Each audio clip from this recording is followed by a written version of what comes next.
कि आप साहब हैं प्रोफेसर सीपी अग्रवाल साहब। मेरे जैसे बहुत से लोग होंगे जिनका परिचय आज आपसे पहली बार हुआ है। कार्यक्रम की मुख्य अतिथि महोदया पूर्व DIG central jail Preeta Bhargava madam आमंत्रित करती हूँ। आप वरिष्ठ कवयित्री हैं, आप भी मंच पर पधारें।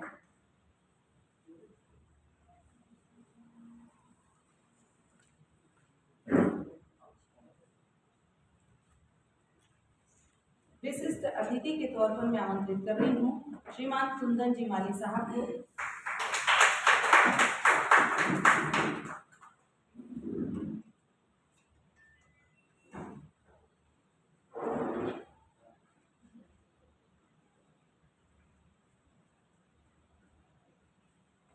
अपने कार्यक्रम को आगे बढ़ाते हुए सर्वप्रथम माँ सरस्वती की वंदना के लिए साथ ही दीप प्रज्वलन कर अपने कार्यक्रम को आगे बढ़ाते हैं। इसके लिए आमंत्रित कर रही हूँ श्री मनमोहन जी मधुकर साहब।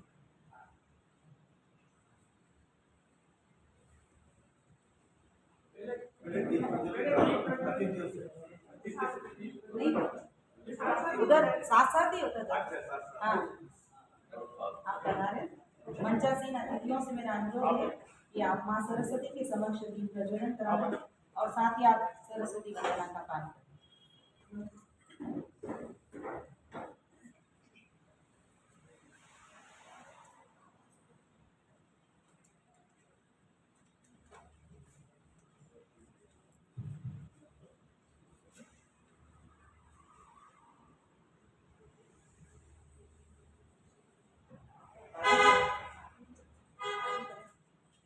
साथ में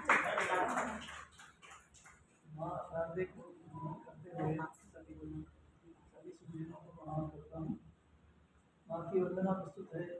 हे तस के खोल, हे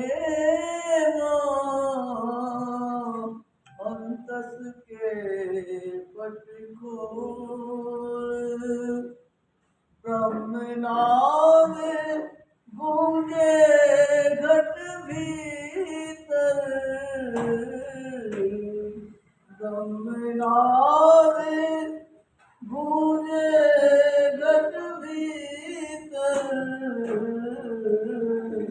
सप्त सुरों की सरिता निर्झर, ओंकार मुख मधुवर बोल, हे अंतस के पट खोल, हे अंतस के पट खोल, मात शारदा के गुण गावे, मात शारदा के गुण गावे, हंस वाहिनी सेवर पावे,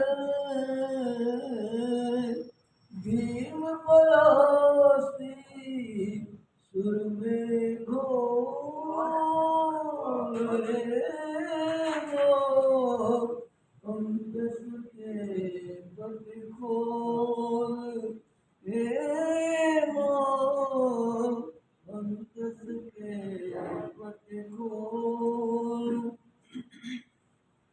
निस दिन कर दे गुणिजन अर्चन, निस दिन करते गुणिजन अर्चन, सत्यनिष्ठ हो पावे दर्शन,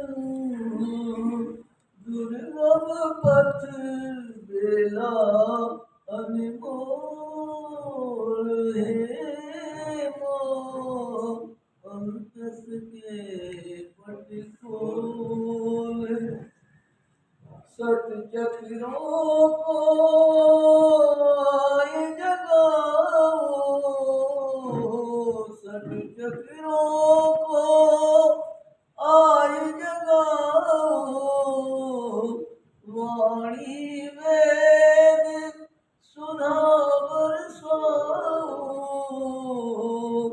नवरस घट में करे किलो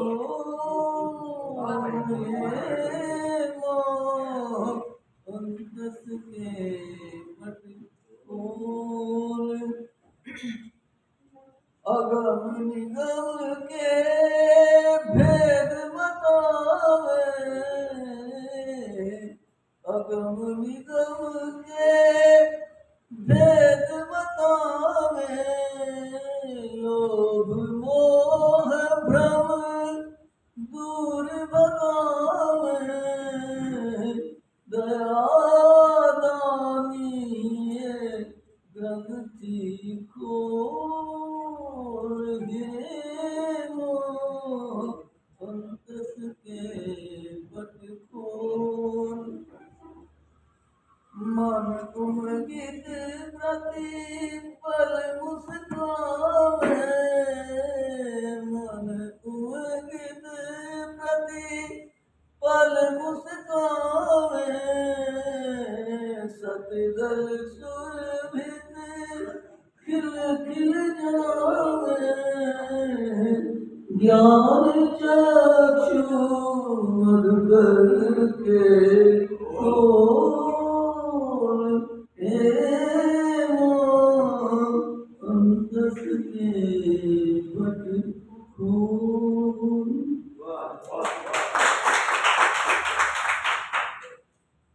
बहुत ही मधुर स्वर में और बहुत ही अच्छे शब्द संयोजन के साथ माँ शारदे से हमने ये प्रार्थना की। बहुत बहुत आभार मनमोहन नरेंद्र साहब का। अब मैं स्वागत रस्म को आगे बढ़ाते हुए आज के हमारे कार्यक्रम के अध्यक्ष प्रोफेसर C.P. अग्रवाल साहब के स्वागत के लिए मैं आमंत्रित कर रही हूँ रसम संस्थान की सचिव मंजुला।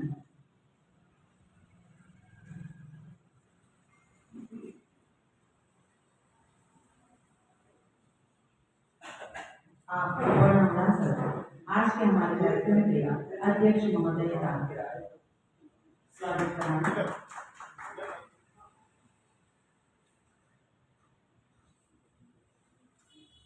आज के हमारे कार्यक्रम की मुख्य अतिथि महोदया श्रीमती प्रीता जी भार्गव, आपके स्वागत के लिए मैं आमंत्रित कर रही हूँ भारतीय संस्थान की सचिव मनु जी अग्रवाल। सर आप मैम आपको पढ़ने का स्वागत करें प्रीता जी।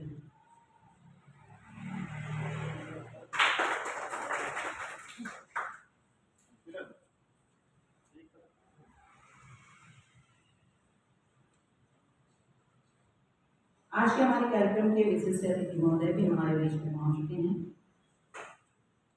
श्रीमान पुरुषोत्तम जी शास्त्री,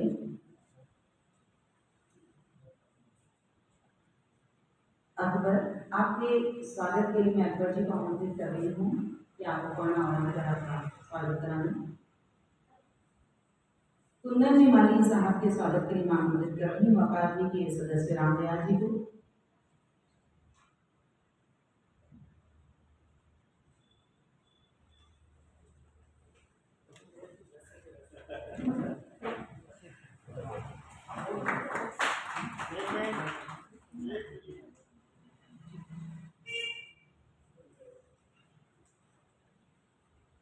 भारतीय संस्थान की सचिव मधु मैम को मैं आमंत्रित कर रही हूँ स्वागत उद्बोधन।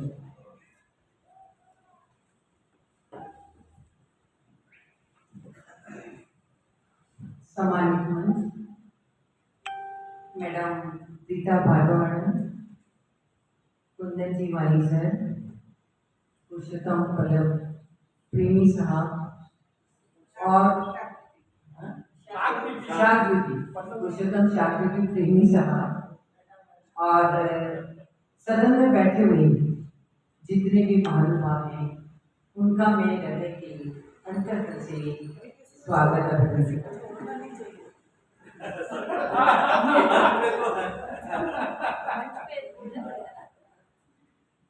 हृदय की गहराइयों से मैं सबका स्वागत अभिनंदन करती हूँ। ये हम लोगों का विचार जो विमर्श है इसका दूसरा कार्यक्रम है। एक कार्यक्रम मैंने पहले किया था, उसमें हिंदी भाषा आज और कल पर हमने विचार गोष्ठी रखी थी, और ये दूसरा कार्यक्रम है। इसके अतिरिक्त हम काव्य गोष्ठी बहुत करते रहते हैं। आज का जो विषय है उसका हमारा मूल उद्देश्य ये है कि जो हिंदी भाषा और साहित्य की विविध विधाएं हैं, हिंदी भाषा और साहित्य की विविध तो बहुत सारी विधाएं आप लोगों को पता है। जैसे हम कहते हैं कि छंद है, दोहा है, और छंद में भी शब्द के बहुत सारे प्रकार हैं। इसके अलावा आया है। तो जो परिवर्तन आ रहा है, युग परिवर्तन के साथ साथ साहित्य में बहुत सारा परिवर्तन होता जा रहा है। इसी परिवर्तन को ध्यान में रखते हुए हमने विषय चुना है कि कितना लोगों ने इसको स्वीकार किया है और कितना अस्वीकार किया है। स्वीकार में किस हद तक किया है और अस्वीकार में किस हद तक हम आगे बढ़ते जा रहे हैं। इसी विषय को ध्यान में रखते हुए हमने विषय रखा है। मैं पार्टी संस्था की तरफ से एक बार पुनः सभी का स्वागत करती हूँ, अभिनंदन करती हूँ, और उसके बाद मैं आगे सरकार जी को माइक वापस सौंपती हूँ। धन्यवाद। बहुत बहुत आभार पाठ्य संस्थान की सचिव महोदया।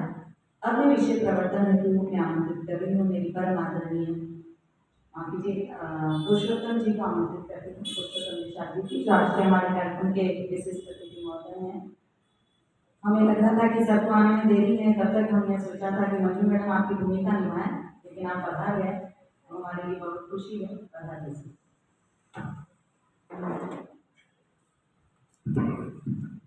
सम्मानित मंच, मेरे कलाकार साथियों, देरी होने का मुझे कारण ये रहा कि मुझे ये बताया गया था कि बीजेपी का जो कार्यालय वहाँ मैं वहाँ तलाश करके फोन किया यहाँ। आज की गोष्ठी का जो विषय है हिंदी भाषा और उसकी विधाएं। जैसा कि आप सभी जानते हैं कि हम हिंदी भाषा की विधाओं को मुख्यतः दो भागों में बांट सकते हैं, गद्य और पद्य। ये दो विधाएं हैं। इनकी भी जो शाखाएं हैं उसमें हम प्रायः जो पढ़ते आए हैं, लिखते आए हैं, सुनते आए हैं, उसमें से गद्य में हम सबसे पहले एकांकी को करते हैं। एकांकी में एक घटना होती है और वह नाटकीय कौशल से चरम सीमा पर पहुंचती है। इसमें केवल एक जीवन में एक ही चरित्र लिया जाता है और इसमें कम से कम पात्र होते हैं और कम समय में कम बात में इसको मंचित किया जाता है और इस एकांकी को मंच पर मंचित करते हैं। दूसरी विधा है उपन्यास। उपन्यास में जीवन का व्यापक चित्रण किया जाता है। उपन्यास बहुत बड़ा होता है, आपने सबने उपन्यास पढ़े होंगे। उस उपन्यास का जो कलेवर होता है वो बहुत विस्तृत कथा के रूप में होता है। इसमें हम किसी एक घटना को लेकर नहीं चलते, जीवन की विभिन्न घटनाओं को क्रमशः लिखते जाते हैं और वह एक उपन्यास बनता है। यह भी हिंदी की एक विधा है। फिर आते हैं हम कहानी पर। कहानी एक ऐसा आख्यान है जो एक ही बैठक में हम पूरा कर लेते हैं। कहानी एक इंटरेस्टिंग होती है, ना ज़्यादा बड़ी होती है ना छोटी होती है, लेकिन हम उसको पढ़ते हैं तो हमारा मन होता है कि हम उसको समाप्त करके ही उठें। तो कहानी की एक विशेषता है जिसमें आदमी बिल्कुल डूब जाता है और उसको पढ़ना चाहता है और कहानी में हम अपने विचारों को सांकेतिक रूप में प्रदर्शित करते हैं। फिर है निबंध, जो प्राय हम इसको में भी लिखा है, कॉलेज में लिखे हैं।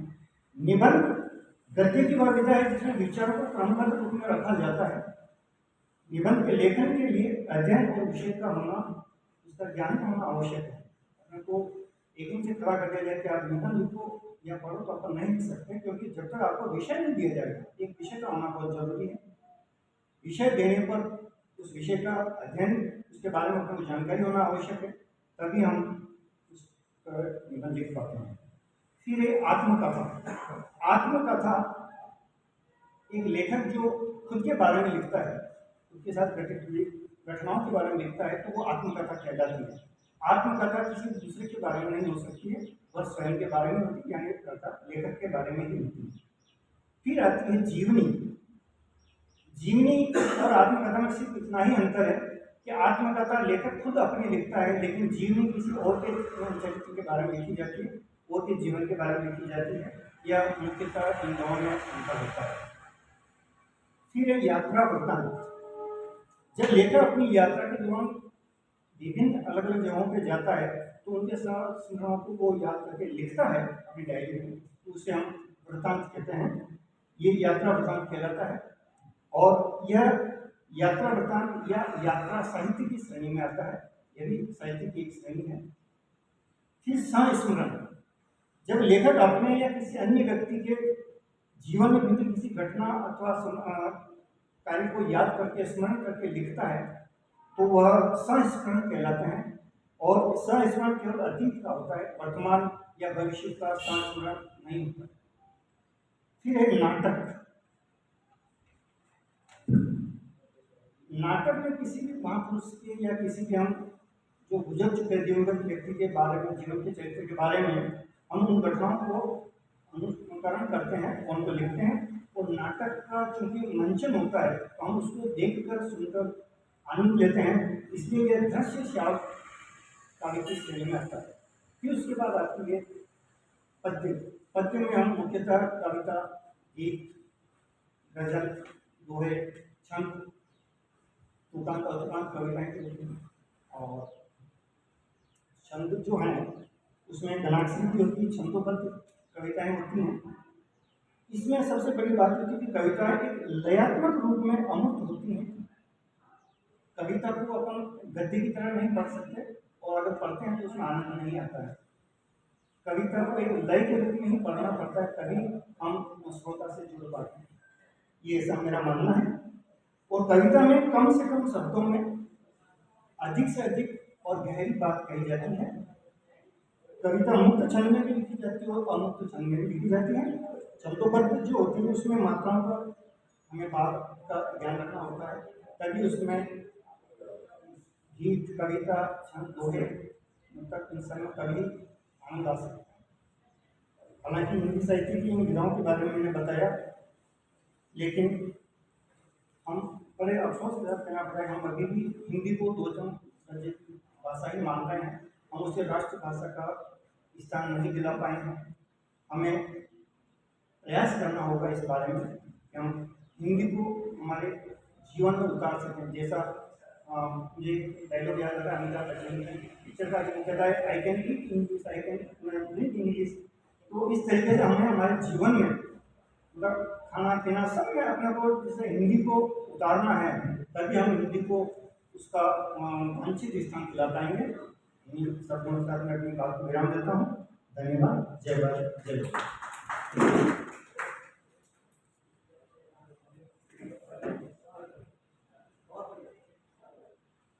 बहुत बहुत आभार आज के हमारे विशिष्ट महोदय श्रीमान पुरुषोत्तम जी शास्त्री साहब का। आपने बहुत ही उम्दा तरीके से हिंदी विधाओं का परिचय प्रस्तुत किया, और मुझे ऐसा लगता है कि यहाँ पर तो हम सभी हिंदी भाषा के से भी बैठे हुए हैं, लेकिन जो हिंदी भाषा से अब बहुत ज़्यादा परिचित नहीं है अपने स्कूली जीवन के अलावा, तो ये कहा जा सकता है कि जब हम हमारे विचार व्यक्त करते हैं तो गद्य है, जब हम कुछ गुनगुनाते हैं या लय ताल के साथ कुछ तुकबंदी कर जाते हैं तो वह पद्य है। विधाएं हमारे जीवन से परे नहीं है, हमारा समस्त जीवन विधाओं के आसपास ही गुजरता है। हर विचार भाव के साथ घूमती हुई है ये विधाएं। मैं किसी विषय पर विचार व्यक्त करने को आमंत्रित कर रही हूँ प्रोफेसर इंदिरा जी।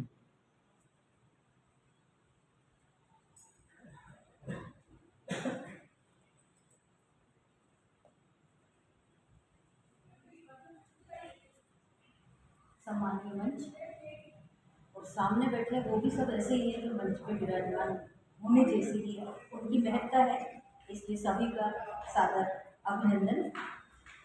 हिंदी की विधाओं के बारे में सब बहुत अच्छी जानकारी हम सबको देती है।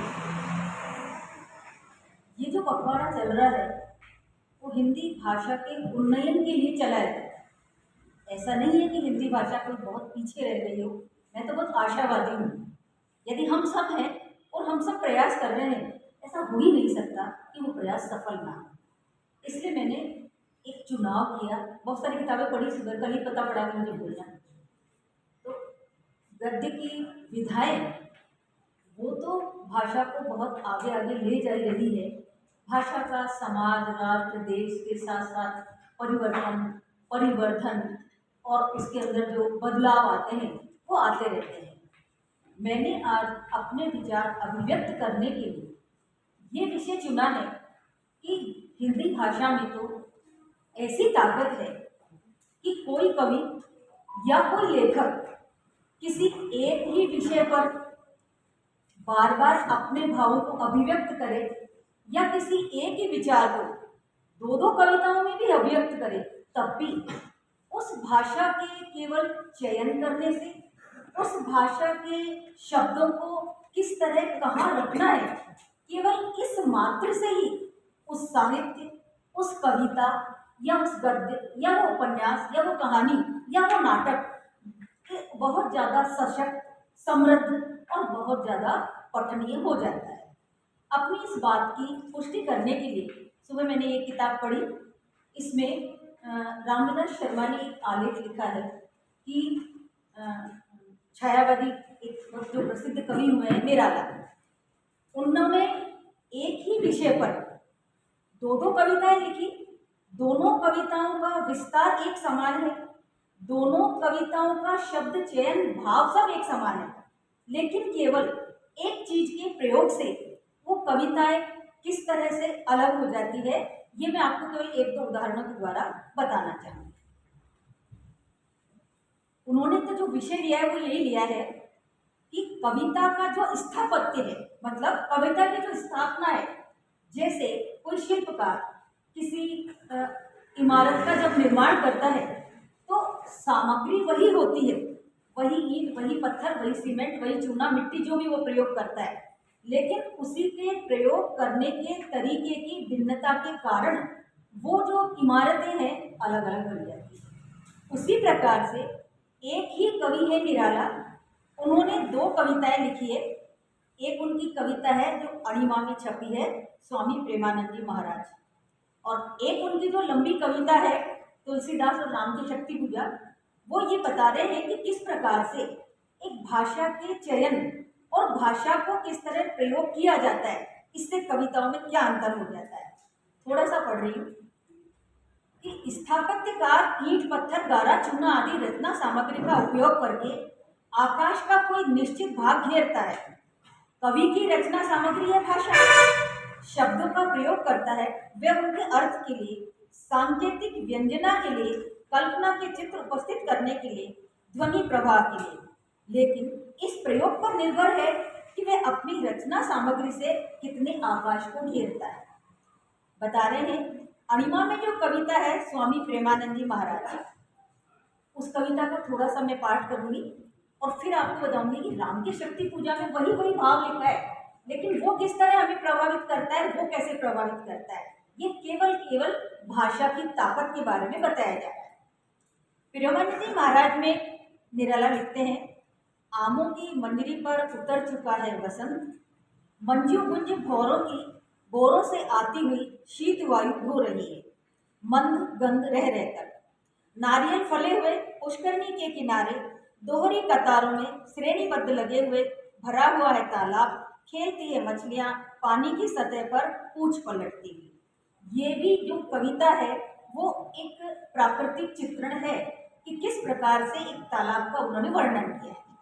दूसरी जो कविता उन्होंने लिखी है एकदम उसी तरह का वातावरण है, उसी प्रकार की भाव है, कवि भी वही है, भाषा भी वही है, लेकिन केवल भाषा को किस तरह उन्होंने प्रयोग किया है और वो कैसे उसको बहुत ज्यादा घनत्व पैदा कर देते हैं, ये बता रहे हैं।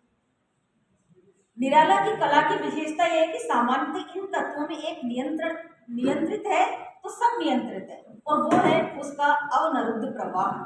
दूसरी कविता जो मैं सुनाने जा रही हूँ, भारत के नभ का प्रभा पूर्व शीतला छाय सांस्कृतिक सूर्य अस्तमित आज रे तमस्तूर्य दिग्मंडल, उर के आसन पर श्रेष्ठान, शासन करते हैं मुसलमान, है उर्मिल जल निश्चल प्राण पर शत्रुजल।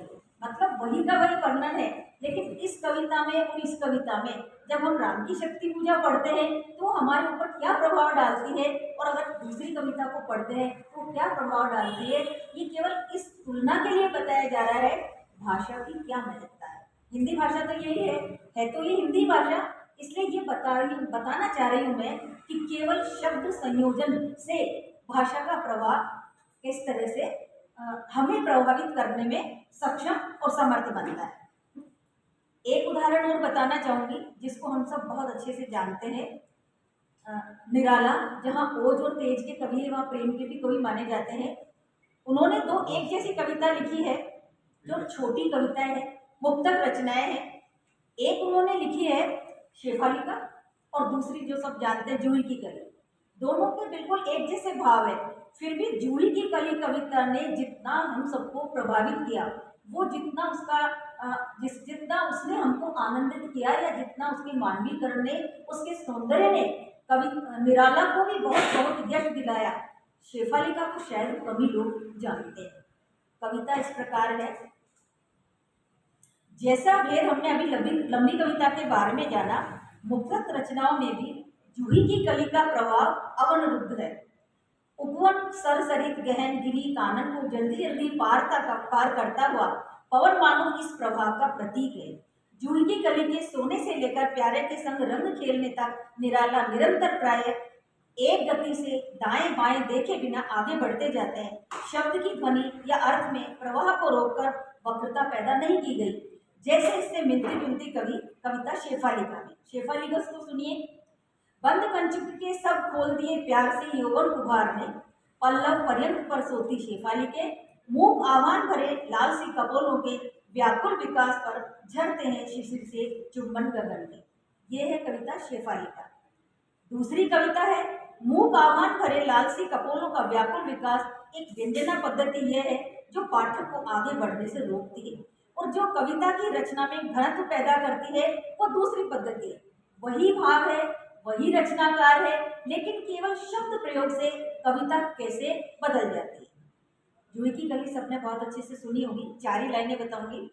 निर्दय उस नायक ने निपिट नटराई की झोंकों की झाड़ियों से सुंदर सुकुमार देह सारी जगजोर डाली।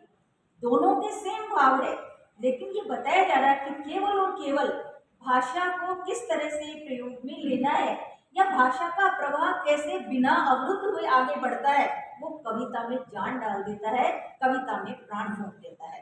इन 2 उदाहरणों के द्वारा मैंने ये समझाने की कोशिश की है कि किस प्रकार से हिंदी भाषा में वह ताकत है कि जो भी उसका प्रयोग करता है वो अगर उसका प्रभाव में या अगर उसको बहुत अच्छे से अपने साहित्य की किसी भी विधा में ढालता है तो वो रचना प्राणवान बन जाती है, प्रभावमान बन जाती है, जन जन पे अपनी अमिट छाप छोड़ देती है।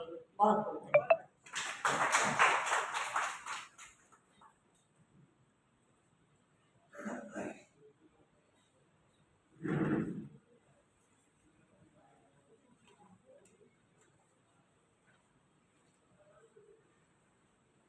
बहुत ही बारीकी से, गहराई से इंद्राणियों ने अपने विचार व्यक्त किए। प्रयोग से भाषा का स्वरूप कैसे बदल जाता है, इसको उदाहरण सहित बहुत ही सटीक तरीके से आपने हमारे समक्ष प्रस्तुत किया। और बहुत सी साहित्य की वो रचनाएं जो हमने पहले कभी पढ़ी थी, आज आपके मुखारबिन से हमने उनको फिर से सुना। बहुत बहुत आभार। अब मैं आमंत्रित कर रही हूँ प्रोफेसर सरवत खान मैम को।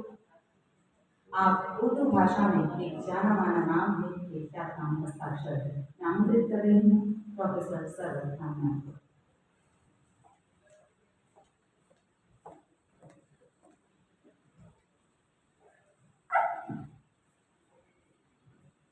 मंच पर उपस्थित मेरे अध्यक्ष महोदय, विशेष अतिथि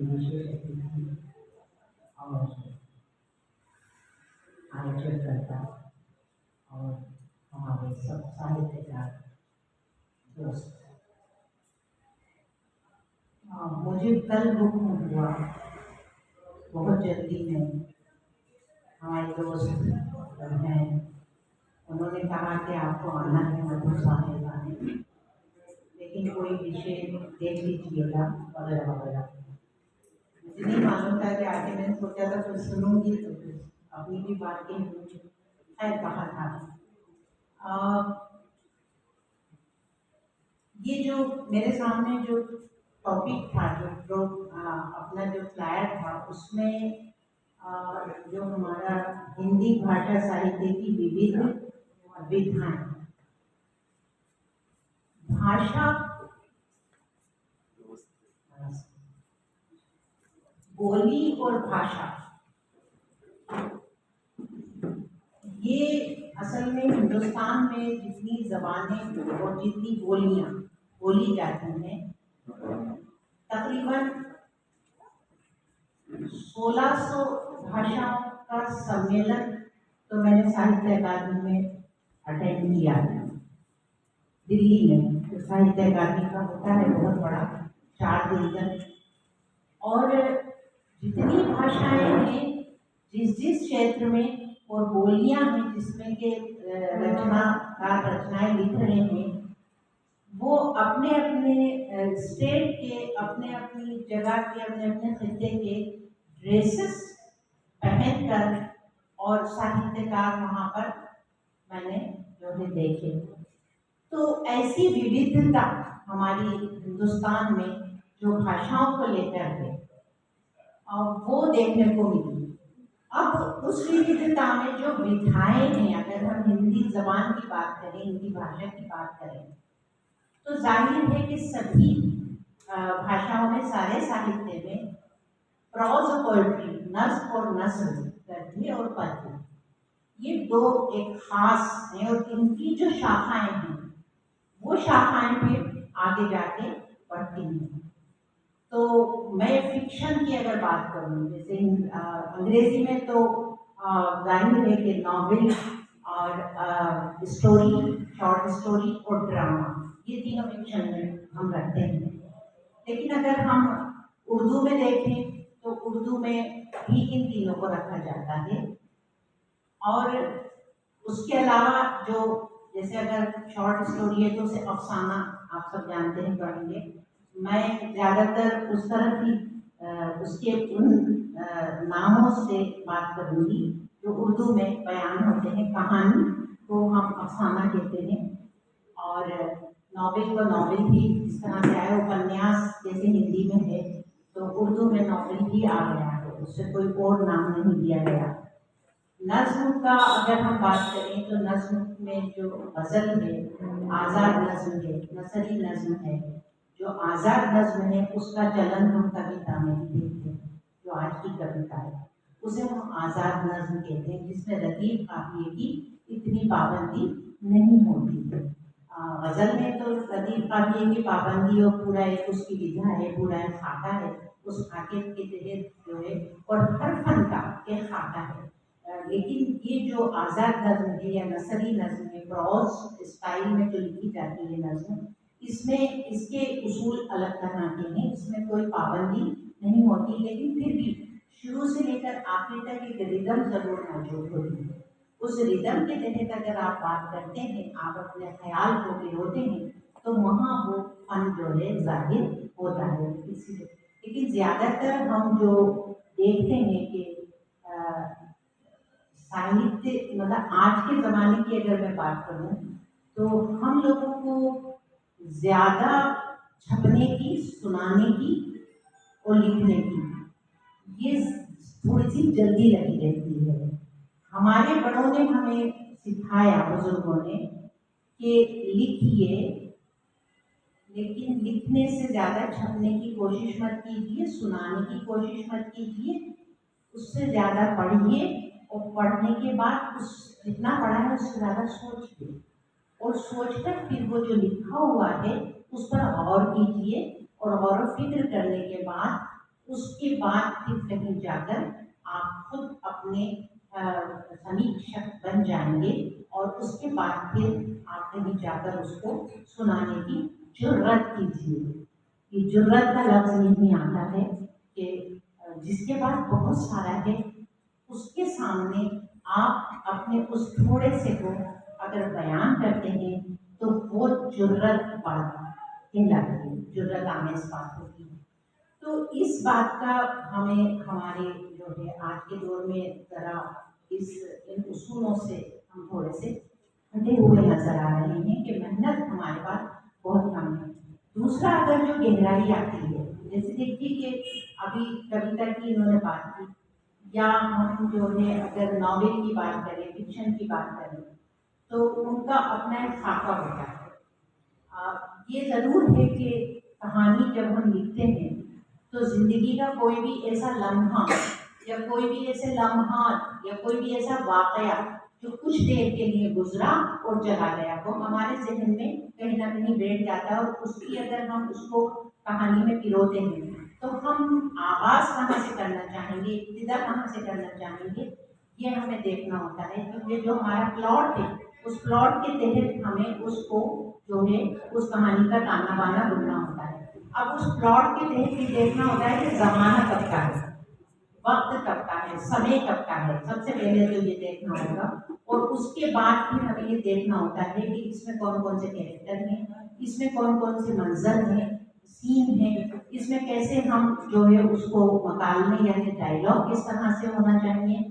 और उसके साथ साथ जो है वो जो आवाज़ है, आवाज़ में कहानी जिस तरह आगे बढ़ती है, वो बढ़ने के बाद वहाँ जो पेचीदगियाँ पैदा होती हैं कि जो सस्पेंस जिसे कहते हैं, और आगे जाके वो जो उसकी तरक्की होती है उसकी कस्से की, उस कस्से को आगे बढ़ाते बढ़ाते ऐसी जगह पर ले जाते हैं कि जहाँ पर ये तजस्सुस ये जुस्तजू पैदा हो जाती है कि देखें अब आगे क्या होगा। ये जो तजस्सुस है, ये जो तजस्सुस है, इस तजस्सुस को जब हम पीक पर लेके जाते हैं तो वो हमारा कहानी का उरूज होता है, वो पीक होती है। उस उरूज पे जाकर पढ़ने वाला जो है वो ये सोचने लगता है कि मैं अब इसे नहीं छोड़ूंगा, मुझे तो इसको पूरा करना ही है। वो चीज़ हमें जो है ज़बान के साथ साथ ख्याल की पुख्तगी और जो हमारा क़स्सा है, उस क़स्से में जो दर्द है, असर है, और जो उसमें जो बयान की लज्जत है, उस सब का ख्याल बहुत ज़रूरी हो जाता है। और वहाँ ले जाकर फिर हम उसकी जो बुद्धियाँ सुलझती हैं वहाँ जाके, और फिर जो कहानी का नीचे आती है, वो अख्तिताम की तरफ अपने खात्मे की तरफ जब बढ़ती है, कहानी उतरती है, तो वो फिर चीज़ें बुद्धियाँ सुलझती चली जाती हैं। और एक अंजाम ऐसा आता है एक लास्ट में कि जिसमें हमें खुशनुमा पैगाम या कोई ऐसा उस बुद्धि को सुलझने का कोई ऐसा संदेश हमें मिल जाता है कि हमारे जहन में फिर से जब हमने शुरू किया था तो कहानी वापस रिवर्स होती है, और रिवर्स होकर वो कहते अच्छा ऐसा यूँ है। तो जिंदगी ये जो अदब है, ये जो साहित्य है, ये हमें एक तरीके से रोशनी दिखाता है। ये हमारी अंदर से इंजीनियरिंग करता है। हमारी जो टूटन है हमारी ज़िंदगी में, हमारे ख्यालात में, हमारे तजुर्बात में, हमारे मुशाहिदे में, लोगों को हम देखते हैं, दुनिया देखते हैं, उसमें कहीं ना कहीं बहुत सारे सवालात उठते चले जाते हैं। और वो सवालात हमें ऐसे घेरे में ले लेते हैं कि कभी कभी आम आदमी जो है वो उन सवालात के घेरों से कभी ना कभी फ्रस्ट्रेट हो जाता है, परेशान हो जाता है, और मायूसी उसकी दामनगीर हो जाती है। तो उस मायूसी में अगर कहीं हम इस तरह की कोई कविता के जरिए, कोई किसी फिक्शन के जरिए, या किसी स्मरण के जरिए, या किसी जो है इंटरव्यू के जरिए, या जो भी हमारी विधाएं हैं उनके जरिए हम अगर कोई ऐसा पैगाम खूबसूरती से दे देते हैं, तो वहाँ पर उसको वो जवाब मिलकर उसको कहीं ना कहीं आगे बढ़ने की या उस परेशानी से निकलने के एक रास्ता हमें मिल जाता है। फन का काम, मैं समझती हूँ आर्ट का काम यही है कि वो इंसान को जब भी कोई चीज़ पढ़ी जाए, या फाइन आर्ट्स में भी आप देख लीजिए कि अगर पेंटिंग है या कुछ और है, इमारत है या कोई और भी है, मूर्ति कला है या कुछ भी कला है हमारी, अगर इससे इंसान को खुशी यानी जमाल यानी खुशी, मसरत, और यदि वो अपने आप को भूल जाए थोड़ी देर के लिए पूरी दुनिया को, तो उसमें खो जाए, और खोने के बाद वो उसके ख्यालात बदल हो जाए। ये जो दिल पे असर करने वाली बात है, ये इन सब चीज़ों से बनती है। तो पता नहीं मैं क्यों आए बाएँ शाएँ तो नहीं बोल रही हूँ, क्योंकि मुझे लग रहा है कि जैसे इन्होंने पेपर पढ़ा तो ऐसे 10 पेपर में भी लिख सकती थी, लेकिन मुझे बताया ही नहीं गया कि क्या करना है क्या नहीं, बस सतत आ जाओ। पता नहीं इतना इतना मेरे दोस्तों की इतनी मोहब्बतें हैं कि वो इतना कॉन्फिडेंस मुझ में जने कहाँ से देख लेती हैं, जबकि है नहीं ऐसी बात। हमेशा तैयारी से जाना चाहिए। गोपी चंद नारंग बहुत बड़ा नाम है, सर आप तो सब जानते ही हैं। गोपी चंद नारंग उर्दू का बहुत बड़े क्रिटिक थे, बहुत बड़ा नाम, बहुत खूबसूरत तकरीर करते थे। और सरदार जाफरी की तकरीर तो मशहूर है बहुत ज़्यादा, लेकिन वो भी जब कहीं प्रोग्राम में जाते थे तो रात को रिहर्सल जरूर करते थे। और गोपी चंद नारंग ने भी हमेशा, उनकी वाइफ बैठी रहती थी, गालिब इंस्टीट्यूट पे प्रोग्राम हुआ था इंटरनेशनल सेमिनार, उसमें जब वो बोल रहे थे तो पास में बैठी थी भाभी, तो मैंने उनसे कहा क्या क्या बोलते हैं सर, कितनी मालूमाती गुफ्तगू तकरीर होती है। तो उन्होंने कहा कि 2-3 मरतबा जो है वो आईने के सामने आज भी खड़े रहते हैं इस उम्र में। तो ये जो चीज़ है ये हमेशा मतलब ओवर कॉन्फिडेंस नहीं होना चाहिए, क्योंकि हम जब बात कर रहे हैं और जिनसे बात गुफ्तगू कर रहे हैं माशाल्लाह वो भी अपने आप में सब भारी भरकम हस्तियाँ हैं, शख्सियतें हैं। तो बहरहाल मैं ज़्यादा कुछ तो नहीं यहाँ पर बयान कर सकूँगी। बस यही कहूँगी कि एक होता है फसाहत जिसे हम कहते हैं, एक होता है बलागत जिसे कहते हैं, ये टेक्निक होती है। तो एक शेर में जो अकबर इलाहाबादी ने इसमें एक शेर कहा और उसमें उनसे पूछा गया कि फसाहत किसे कहते हैं और बलागत किसे कहते हैं, ये आर्ट की या साहित्य की 2 खूबियाँ मानी गई हैं। तो उन्होंने एक शेर में इसका जवाब दिया कि समझ में जो आ जाए फसाहत उसे कहते हैं, समझ में जो आ जाए फसाहत उसे कहते हैं, असर हो सुनने वाले पर बलागत उसको कहते हैं। और यही दोनों चीजें लेके अगर हम लिखेंगे तो जाहिर है कि तफसील होगी, पहुंचेगी दिलों तक।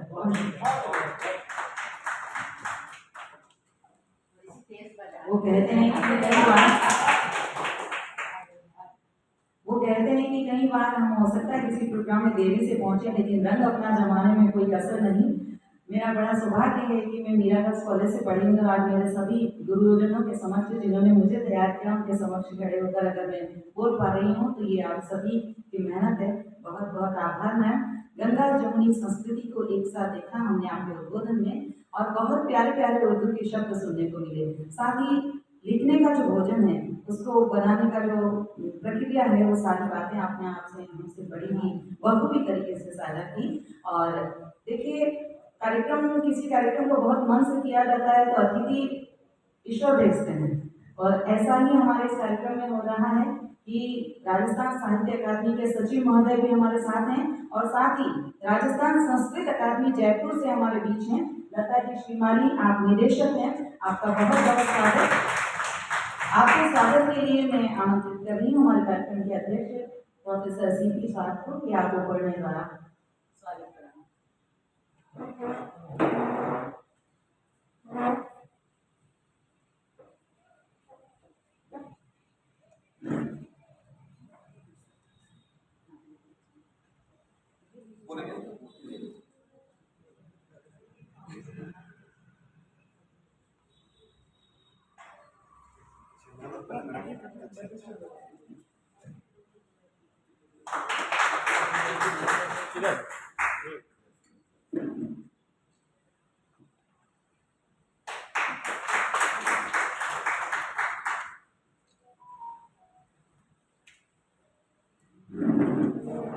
कई बार अनायास जो चीज़ें होती है, मैं एमए हिंदी में भी हूँ और एमए संस्कृत में भी हूँ, तो मेरे लिए ये भी एक बहुत मेमोरेबल मोमेंट रहेगा कि मैंने राजस्थान संस्कृत अकादमी जयपुर की निदेशिका को उपरना पहनाकर स्वागत किया।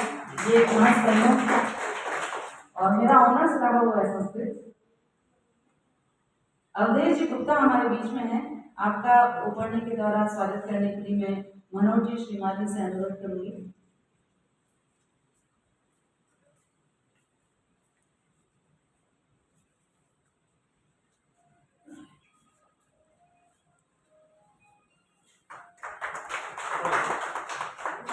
ममता जी माथुर हमारे बीच में है।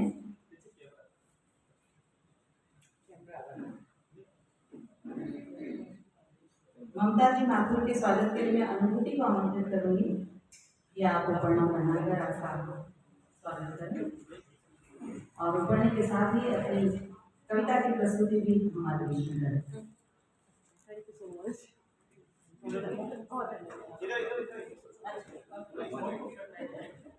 अनुभूति की कविता हम आगे सुनते हैं। अभी मैं लता जी श्रीमाली मैम जो कि राजस्थान संस्कृत अकादमी की निदेशिका हैं, आपसे अनुरोध है कि आप हमारे समक्ष दो शब्द करें।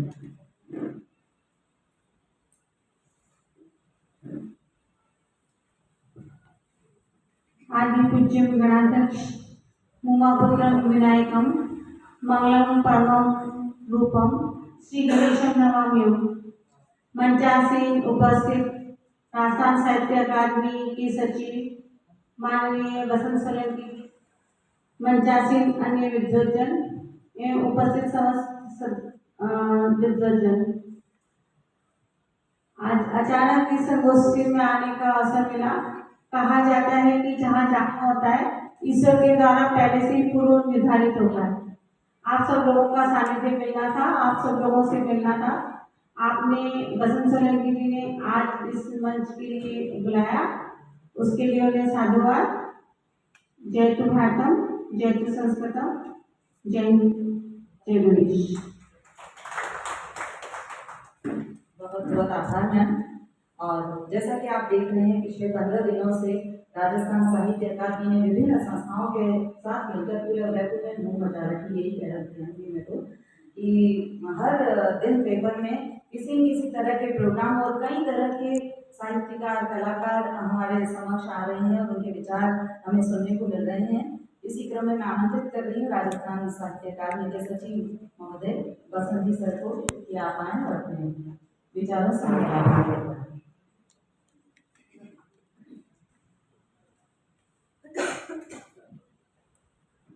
आज की कार्यक्रम की अध्यक्षता कर रहे हैं अग्रवाल साहब, मंच अतिथिगण, और हमारा सौभाग्य है कि बड़ी बहन लता श्रीमाली जी निदेशक राजस्थान संस्कृत अकादमी है, और ये भी हमारा सौभाग्य है कला साहित्य संस्कृति की जो मेन करता था ही मैं कहूँगा यहाँ अवधेश जी गुप्ता, उनका भी हार्दिक स्वागत और अभिनंदन है। उनके जो सहयोगी हैं ममता जी, राजस्थान जो अकेडमी है राजस्थान की सारी अकेडमियों का जो संचालन है ममता जी के द्वारा किया जाता है, उनका भी इस प्रांगण में मेवाड़ की धरा पर स्वागत अभिनंदन है। साथ में आप सभी विद्वजनों का हार्दिक स्वागत और अभिनंदन करता हूँ मैं कि आपने इस साहित्यिक पखवाड़े में अकादमी का साथ देकर हमें और सरकार की जो मंशा थी उसको आपने सफल बनाया। इसके लिए आपने साधुवाद। आज का जो विषय है हिंदी साहित्य में विभिन्न विधाएं। साहित्य में विधाएं बहुत सारी है, संस्मरण है, वृत्तांत यात्रा वृत्तांत है, गजल है, कविता है, और कोई भी विधा हो, सारी विधा का अपना एक अलग अनुभव है और एक अलग शैली है। कविता लिख रहे हो आप तो कविता की अलग शैली है, कहानी है, कहानी की अलग शैली है। कविता, कहानी, सारी जो विधाएं हैं वो सारी हमारे आत्ममंथन से, हमारी जो विचार शक्ति है, हमारी पठन पाठन की जो शक्ति है, हमारा बौद्धिक विकास है, उसी से ही हम शब्दों का निर्माण करते हैं और उसी के द्वारा ही हमारी रचनाएं, हमारी कहानी, साहित्य की कोई भी विधा हो, उस विधा को हम लिख पाते हैं। भारत में जो साहित्यिक विधा है ये बहुत ही प्राचीन है। सभी विधाओं में और सभी विधाओं के अपने अपने महान साहित्यकार, वैज्ञानिक सभी हुए हैं। हमें ये हमारा ये सौभाग्य है कि हम भारत जैसे देश में पैदा हुए हैं। जिस देश की साहित्य और संस्कृति है वह देश कभी नष्ट नहीं हो सकता है। साहित्य और संस्कृति ही देश को जिंदा रखती है और उसका विकास करती है। ज्यादा न कुछ कहते हुए मैं पुनः आपका बहुत बहुत आभार और धन्यवाद ज्ञापित करता हूँ। आप हमें इसी प्रकार सहयोग प्रदान करते रहे। धन्यवाद। जय हिंद। बहुत बहुत आभार बसंत जी सर का। कलम साहित्य का अध्याय है। आपसे अनुरोध है कि आप अपने इन प्रयासों को और अधिक ऊंचाइयों पर ले जाते रहें और हमारी स्मृतियों में हमेशा बने रहें। इसलिए आपको एक छोटी सी भेंट हम देना चाहते हैं। बसंत जी सर को भेंट करें।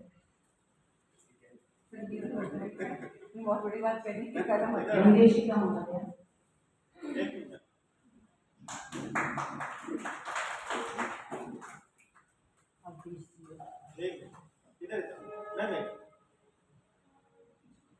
अवधेश जी भी आगे आ जाए। अवधेश जी गुप्ता।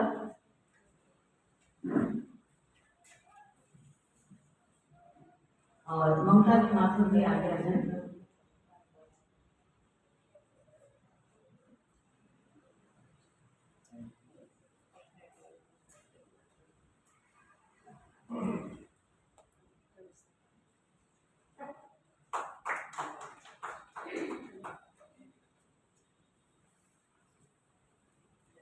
आपने अपने इतने व्यस्ततम शेड्यूल में हमें समय दिया, हमारा मान बढ़ाया, इसके लिए सचिव महोदय का बहुत बहुत आभार। साथ ही निदेशिका महोदय का भी बहुत आभार। क्षमा चाहूँगा, संस्कृत सिंधी अकेडमी का भी कार्यक्रम चल रहा है और आप जो आए हैं सारी मॉनिटरिंग करनी है उनकी, उनको भी वो कार्यक्रम हो रहा है।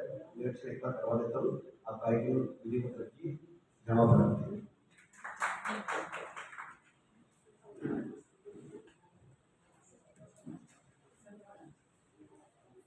सभी भाषाएं एक साथ रहना चाह रही है और कहीं एक जगह जाकर मिलना चाह रही है। अपने इन्हीं भावों को व्यक्त करने के लिए कविता के माध्यम से मैं आमंत्रित कर रही हूँ अनुभूति के।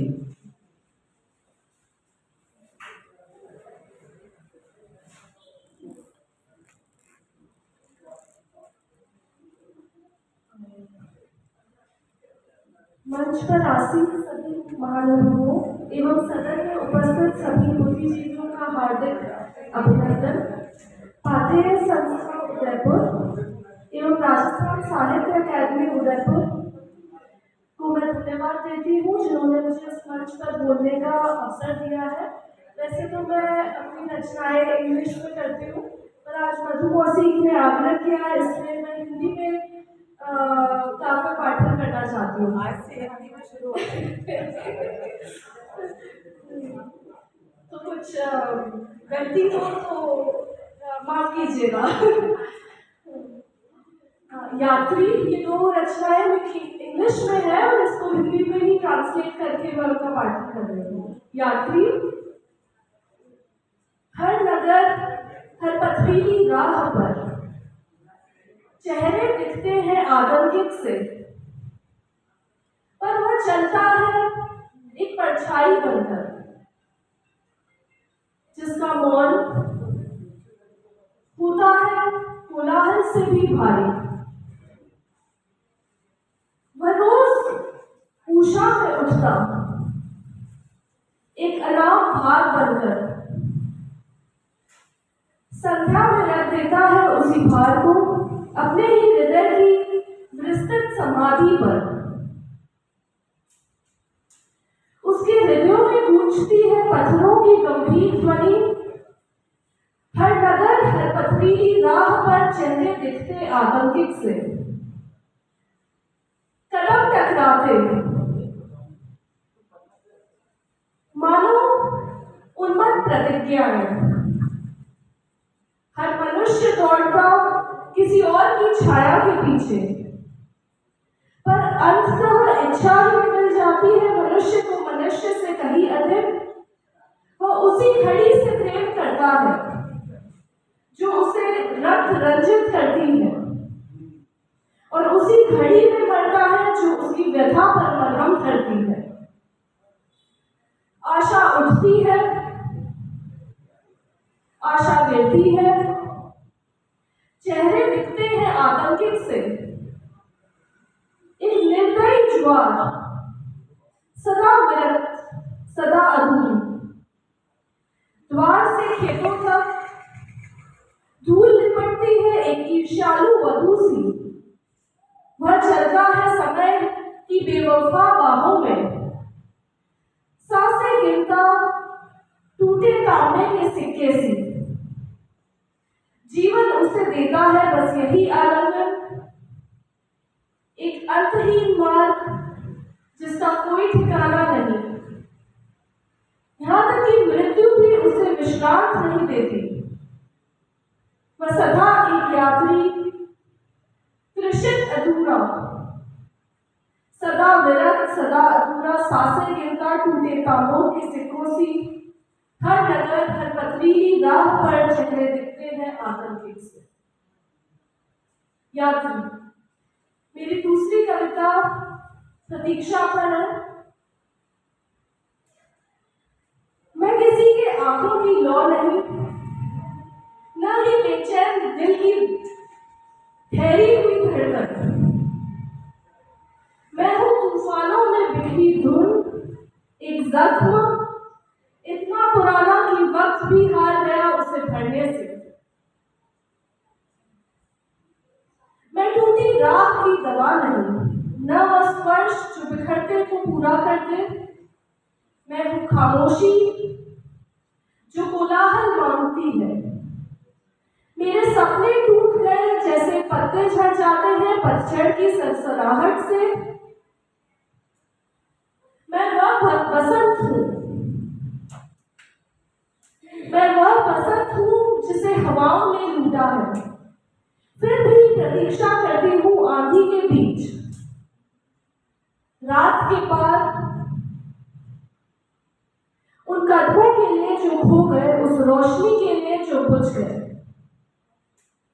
क्या लाभ उस प्रार्थना का जब कदम न झुके, जब गड़गड़ाहट दिल से सुकून को छीन ले।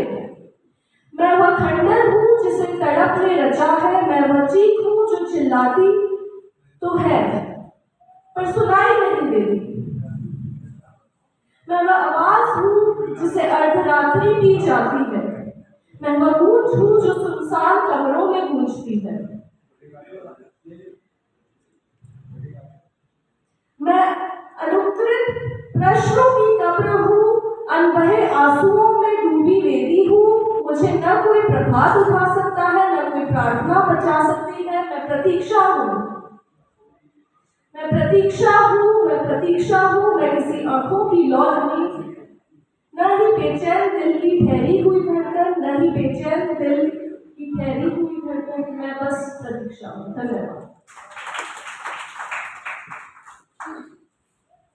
अनुभूति के इस रचना पाठ से नई पीढ़ी का हिंदी भाषा के प्रति प्यार, लगाव और साहित्य अनुराग बहुत ही साफ दिखाई दे रहा है।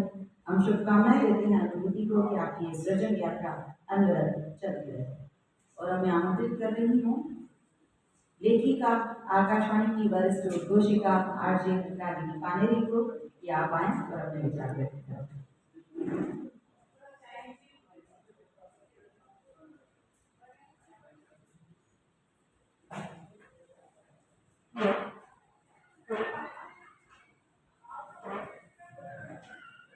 मंचासीन महानुभाव, सामने बैठे हुए हिंदी के वरिष्ठ हस्ताक्षर को मैं नमन करते हुए अपने विचार व्यक्त कर रही हूँ। वैसे आप सभी के सामने बोलने की मैं ज़रूरत तो कर रही हूँ, जैसा कि हमारी उर्दू अल्फाज में नए नए शब्दों को आज हमने जाना। जहाँ हमने अंग्रेजी की कविता का एक हिंदी अनुवाद देखा, वहीं विभिन्न अलग अलग विधाओं के बारे में हम जान रहे हैं। मैं वैसे हिंदी की अध्यापिका रॉकुल्स में अभी आज की पीढ़ी का हिंदी में रुझान देखती हूँ तो कहीं ना कहीं मन या हृदय में एक वेदना सी उत्पन्न होती है। इसका जरा सा कारण, जैसा कि मुझे कहा कि पहले हमारी इंदिरा जी ने विचार रखते हुए कहा कि मैं बहुत पॉजिटिव सोचती थी, मैं पॉजिटिव सोचते हुए ही अब उनमें एक भाव पैदा करने की कोशिश करती हूँ कि केवल अंग्रेजी के पीछे ना भागे, हिंदी जैसी थी, जैसी है और जैसी हमेशा रहेगी, अपने भावों के साथ हमेशा वो हमारे आज और कल में बहती रहेगी। आज की पीढ़ी ना जाने क्यों अंग्रेजी में बहुत कुछ सीखना चाहती है, लेकिन पीछे हिंदी का हाथ है ये भूल जाती है, और इसी को कहीं ना कहीं हम आज भी भरने की कोशिश करते रहते हैं।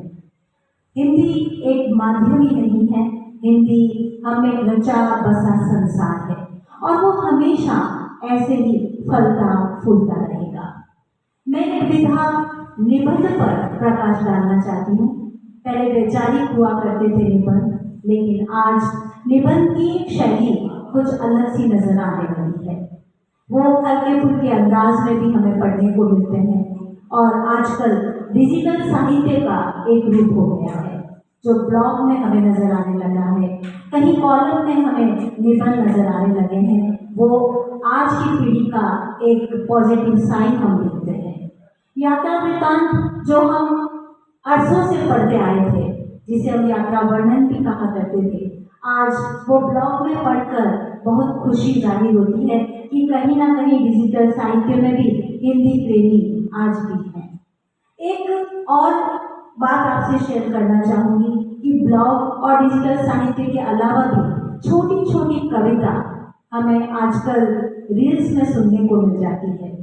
ये सुनकर भी अच्छा लगता है कि केवल उपन्यास या हमारी पाठ्य पुस्तक या केवल साहित्य में ही हिंदी नहीं है, आज डिजिटल साहित्य में भी हिंदी का रूप देखकर, बदला हुआ रूप देखकर बहुत खुशी महसूस होती है और ये खुशी अनवरत यूं ही जारी रहेगी, ऐसी मेरी कामना है। आने वाली पीढ़ी से और बढ़ेगी, केवल यही नहीं रुक जाएगी, ऐसी सोच को मैं और मानती हूँ। आज रेडियो धारावाहिक, जैसा कि मेरी साथी सरिता ने बताया कि हम रेडियो पर काम करते हैं, तो रेडियो पर हिंदी का अपना एक वर्चस्व है और मैं कैसे भूल सकती हूँ हमारे शिवानी साहब को, जिनके अंतर्गत हमने ट्रेनिंग ली थी और आज इस मुकाम पर हम पहुँच गए कि मैं आपके सामने अपने विचार रख पा रही हूँ। मैं आप सभी वरिष्ठ जनों का एक कह सकती हूँ अपने ऊपर एक आशीर्वाद मानती हूँ, जिनके जैसे मैं भी एमजी कॉलेज की ही पढ़ी हुई हूँ। मेरी स्नातक जरूर विज्ञान में हुई है, मैं हिंदी की नहीं होकर मैं साइंस की हूँ, लेकिन मैंने हिंदी में एमए करके अपने आप को इस क्षेत्र में आगे बढ़ाया और आपके साथ निरंतर ऐसे ही आगे बढ़ूँ, ऐसी मेरी कामना है। बहुत बहुत धन्यवाद।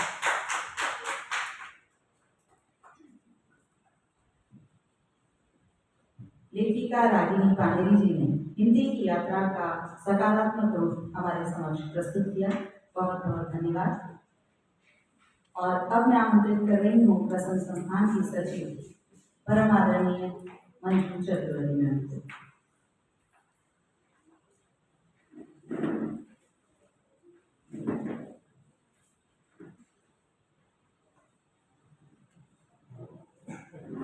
नमस्कार। बहुत आभार सरिता जैन का, इतने सुंदर शब्दों में बहुत बढ़िया संचालन कर रही है। तब सेवानिवृत्ति के बाद ये विश्वास दृढ़ हो गया कि हमने अच्छा नहीं पढ़ाया हिंदी भाषा और साहित्य। मंच पर आसीन कार्यक्रम के अध्यक्ष प्रोफेसर CP अग्रवाल साहब, हमारी मित्र, हमारी प्रेरणा, हमारी वरिष्ठ कवित्री लेखिका पीता भार्गव जी। पीता भार्गव जी बस को मैं इसलिए भी याद करती हूँ कि हम इनसे मिलने जाते थे जब ये सेवा में थोड़ा छिपा के इस तरह से। तो इन्होंने एक बहुत बड़ा अभियान किया था और मतलब वाकई वो बहुत बड़ा था, इसलिए कि विभिन्न विचारधाराओं और मतभेद, यहाँ तक कि वैमनस्य के पार जाकर आपने उदयपुर की तमाम संस्थाओं को एक मंच पर लाकर इकट्ठा किया था और आपकी पुस्तक का विमोचन किया। हिंदी भाषा और साहित्य के लिए इससे बड़ा अवदान और क्या हो सकता है। हमारी हमेशा प्रेरणा रही और उनकी कविताएं पढ़कर सुनकर बड़ा हौसला मिलता है। तो आपका अभिनंदन। विशिष्ट अतिथि पुरुषोत्तम श्रावणी जी और डॉक्टर कुंदन जी माली, हमारे प्रांत के वरिष्ठ कवि आलोचक, सभागार में हमारे सामने बैठे हैं बहुत बड़े आलोचक और कवि आदरणीय डॉक्टर सदाशिव श्रोत्री जी, और उर्दू की जानी मानी लेखिका डॉक्टर सरवर, हमारी साथी इंदिरा जैन और आप सभी साथियों का, साहित्यकारों का, मित्रों का, आप सभी के सामने मुझे बोलने का सौभाग्य मिल रहा है। सबसे पहले तो राजस्थान साहित्य अकादमी का आभार कि उन्होंने मुझे अनुमति दी कि मैं अपनी बात कह सकूं, और दूसरा पाध्याय का आभार कि वो सदैव ही अपने मंच पर मुझे अवसर देती। तो मेरे मित्र डॉक्टर मधु का बहुत बहुत आभार, अभिनंदन। और डॉक्टर मधु के बारे में तो क्या ही कहा जाए, वो तो मेरे ख्याल से साहित्य ऑनर्स की हैं, ऑनर्स की ही सेवा करते हैं, क्योंकि नौकरी उन्होंने उसी की लेकिन जिनका बड़ा साहित्य की सेवा कर रही हैं। आए दिन कभी गोष्ठी होती है, विचार विमर्श होता है, हम लोग बैठते हैं तब भी साहित्य की ही चर्चा होती है। तो ऐसे हमारे उदयपुर नगर में पखवाड़ा मनाया जा रहा है, सृजन पखवाड़ा, और एक श्रृंखला चल रही है। कल हमने भी एक कार्यक्रम किया था, हमें भी मौका मिला। इस माहौल में मौका मिलना ही बड़ी बात होती है और उसका हमने पूरा लाभ लिया। आज ये अवसर है। हिंदी भाषा की बात हो रही है साहित्य की विविध विधाओं में, और होता क्या है कि साहित्य की किसी भी विधा में लिखा जाए, भाषा ही तो लिखेगी। और कई बार ऐसा लगता है कि हम भाषा के बारे में अलग से कुछ सोच नहीं पाते हैं। जिस तरह से हमारे पास आंखें हैं और हमें देखना है, तो हम सोचते थोड़े हैं। इसी तरह से हमारे पास भाव है, विचार है और हमें उसे अभिव्यक्त करना है। तो हमारे पास एक भाषा है, तो हम सोचते नहीं हैं और उस भाषा का सरलता से, सहजता से, जहाँ भी जरूरत होती है बातचीत के लिए, लेखन के लिए, संवाद के लिए, विमर्श के लिए, राजनीतिक विमर्श के लिए, झगड़ों के लिए, सब तरह से हम भाषा ही तो काम लेते हैं। लेकिन हम जैसे हमारी आंख देखती रहती है, लेकिन जब आंख में कोई किरकिरी आ जाती है तो हमें उसके बारे में सोचना पड़ता है। इसी तरह से ये बिल्कुल सही समय है कि हम भाषा के बारे में सोचें, विचार करें कि आखिर क्या हो रहा है। मुझे लगता है अंग्रेजी हटाओ जो किसी समय में एक आंदोलन चला था, उससे अब बात बन ही रही है, वो हटी नहीं है।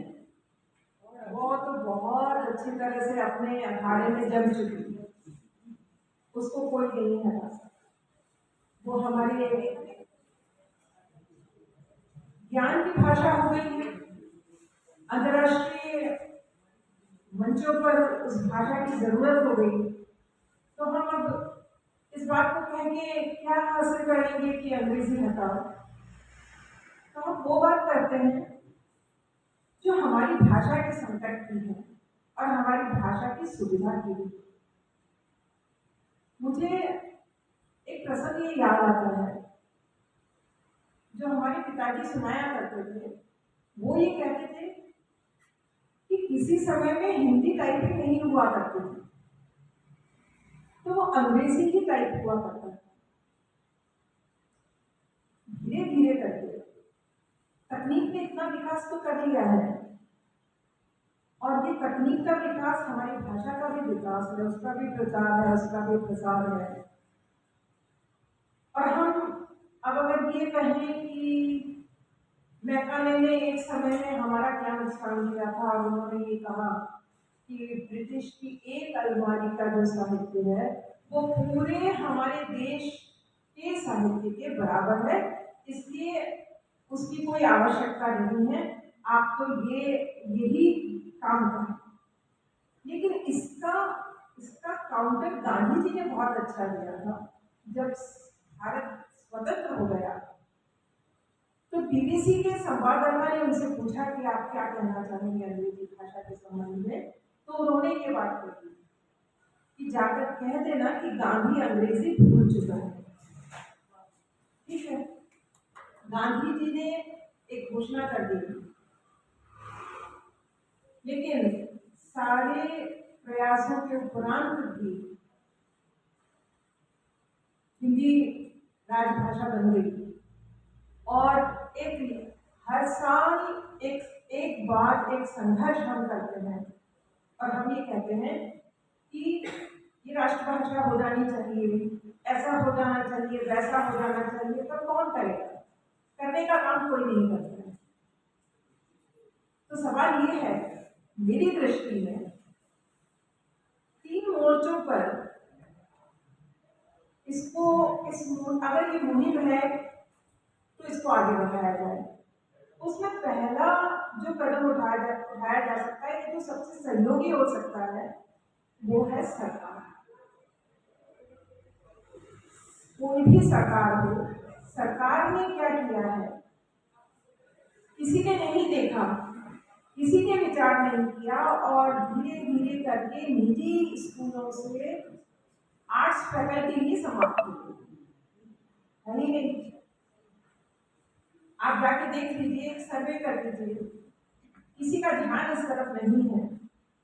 तो सरकार एक काम नहीं कर सकती है कि करे सभी स्कूलों में, अगर पाठ्यक्रम के लिए एक बात हो सकती है कि सब जगह एक ही पाठ्यक्रम हो सकता है, तो कम से कम ये तो सुनिश्चित किया जाए कि हर स्कूल में आर्ट्स फैकल्टी होगी, हर स्कूल में हिंदी भाषा की तो बात हिंदी साहित्य नहीं पढ़ाया जा रहा है।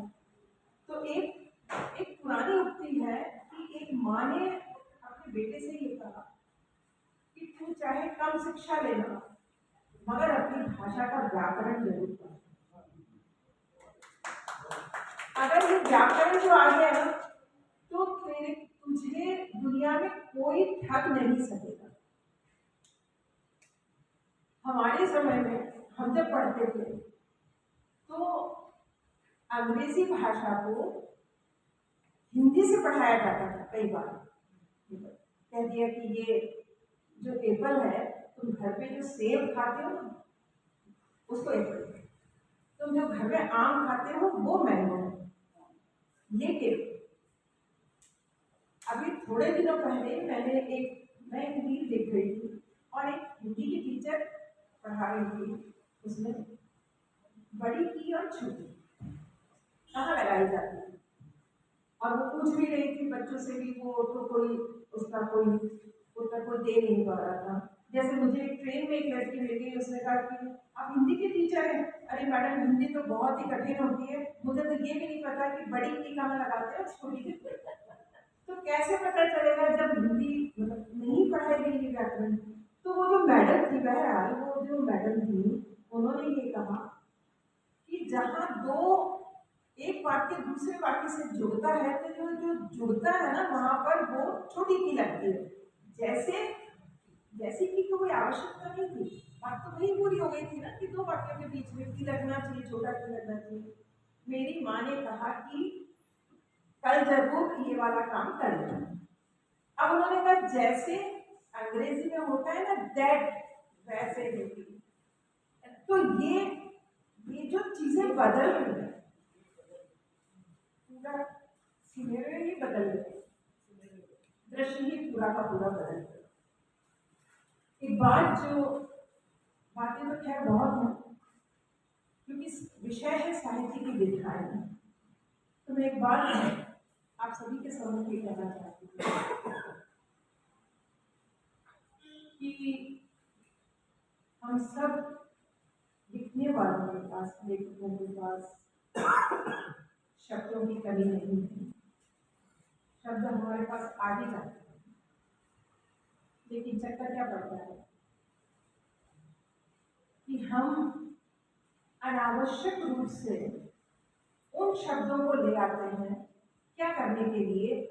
अगर मैं हिंदी की हूँ, मैं ये नहीं कह रही हूँ, हम चाहे तो भी दूसरी भाषाओं के शब्दों को हम हटा ही नहीं सकते, क्योंकि हमारी हिंदी की जो विश्व दृष्टि थी वो समावेशी थी। उन्होंने तो शब्दों को आत्मसात कर लिया, इतना ही नहीं किया बल्कि अपनी व्याकरण के अनुसार उन शब्दों को परिवर्तित भी कर दिया। तो हम जब कहते हैं कि एक वजह है, और जब हमें बहुवचन करना होता है तो हम वजह कर देते हैं, तब हमको सर्वनाम याद आती है, वजहों को कहते नहीं ये है, ये वजह नहीं है, ये आप मतलब अपनी व्याकरण लगा रहे हैं, ये शायद वजूहात। तो वो खैर हम देखिए, इसमें न उर्दू वालों ने कोई आपत्ति की, न हिंदी वालों ने की। अच्छा, अगर हमने भी किया ये काम, हमने जब अंग्रेजी वालों ने ये कहा कि परिस्थिति बहुत खराब है, जब उन्होंने एक उदाहरण दिया परिस्थिति कहा, तो हम भी तो स्कूल में कहते हैं कि मतलब हम भी ऐसे बहुत सारे शब्द हैं जिनमें हम अपनी व्याकरण लगाते हैं। हम समावेशी हैं, हिंदी समावेशी है, लेकिन मैंने पढ़ा एक वाक्य था, और उस वाक्य में वो शब्द मुझे मतलब ऐसा लगता है ना जैसे वाकई आती है, किरकिरी सी आ जाती कि इस यहाँ पर इस शब्द की क्या जरूरत थी, क्या जरिए सारा लेख हिंदी में लिखा जा रहा है। तो वो इस उर्दू शब्द को इस तरह से उन्होंने कहा कि आभासी दुनिया के बारे में वो कह रहे थे, जो हमारा सोशल मीडिया फेसबुक पर, तो उन्होंने कहा कि आभासी दुनिया बहुत कुछ देख नहीं पा रही है, और जितना देख रही है वो पूरी तरह से महदूद नहीं है। ठीक है, तो मुझे देखिए, मुझे जो मैं हिंदी की पाठक हूँ, तो मेरे लिए या तो मैं किसी उर्दू वाले को फोन करूँगी, और या फिर मैं कोई शब्दकोश देखूँगी। शब्दकोश देखना कोई बुरा नहीं है। तो ये बात एक पूरी यहाँ पर होती है कि यदि हम अनावश्यक रूप से किसी भाषा के एक पूरे वाक्य की संरचना में कोई एक शब्द ऐसा ले आएंगे, तो वो थोड़ा सा हमारे लिए आपत्तिजनक हो जाएगा, थोड़ा सा अखर जाएगा। एक और सुझाव, क्योंकि अकादमी भी जुड़ी हुई है, तो जब हम समावेशी होने के लिए बैठे ही हैं, तो क्यों ना हम अगर मेवाड़ में हैं, तो हम ऐसी एक शब्दावली और एक शब्दकोश ऐसा क्यों न बनाएं जहाँ पर सारी राजस्थानी भाषाओं को और लिया जाए। और दूसरी एक बात है कि कहा जाता है कि हिंदी के संबंध में अंग्रेजी के संबंध में कोई नहीं कहता है कि वो कितनी कठिन है, उसको बोलना कितना मुश्किल है, उसकी ग्रामर समझना कितना मुश्किल है। लेकिन एक बात हिंदी के संबंध में आजकल ये कही जा रही है कि हिंदी क्यों पिछड़ती जा रही है।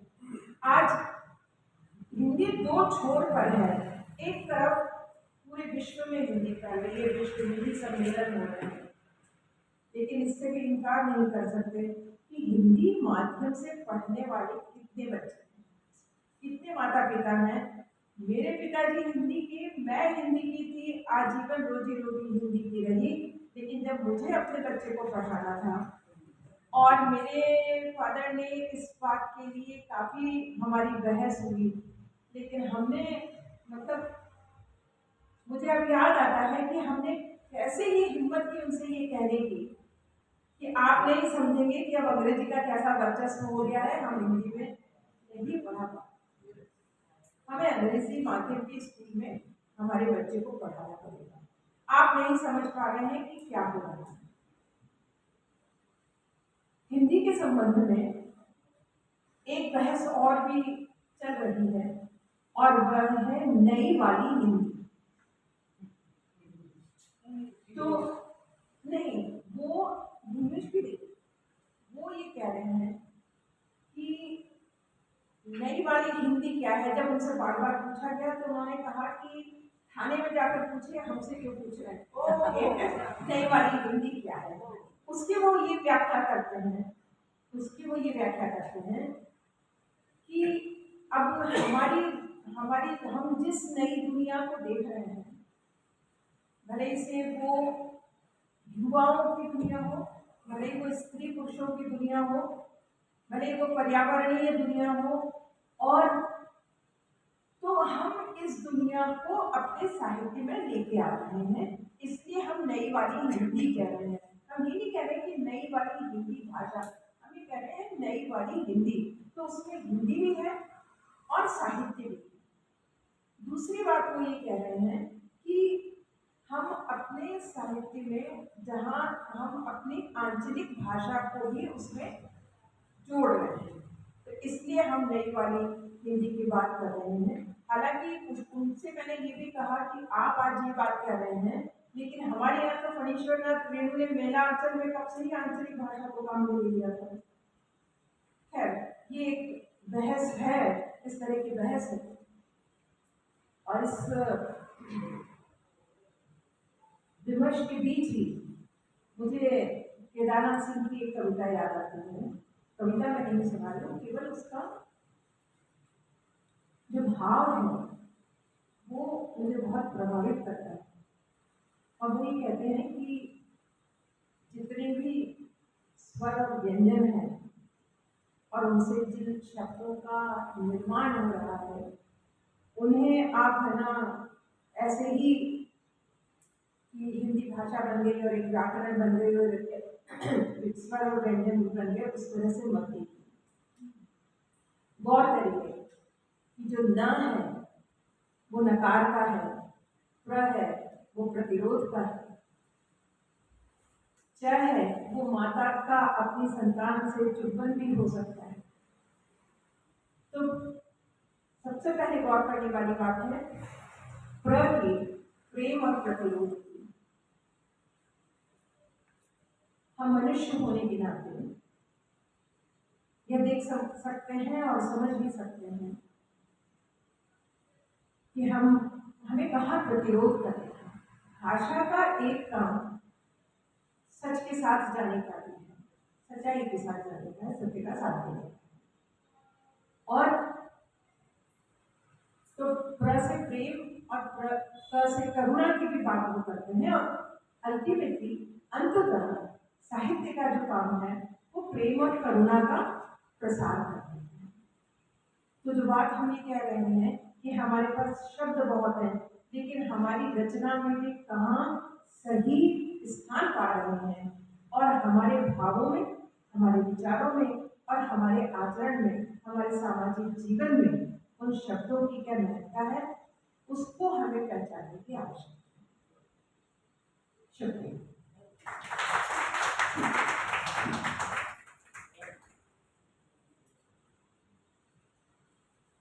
अब कुछ बोल पाना मुझे लग रहा है बहुत कठिन हो रहा है मेरे लिए। और जिस विमर्श की आपने बात करी, लगातार आपके पास में बगल में बैठ कर वो विमर्श इतना जबरदस्त हो रहा था कि थामना बड़ा मुश्किल हो रहा था। बहुत ही सधी हुई विचार अभिव्यक्ति थी मंजू मैम की, और बहुत आनंद भी आया साथ में। एक अच्छे समीक्षक के रूप में हिंदी को कैसे प्रासंगिक बना सकते हैं, ये आपने अपने विचारों के माध्यम से हमें अवगत कराया।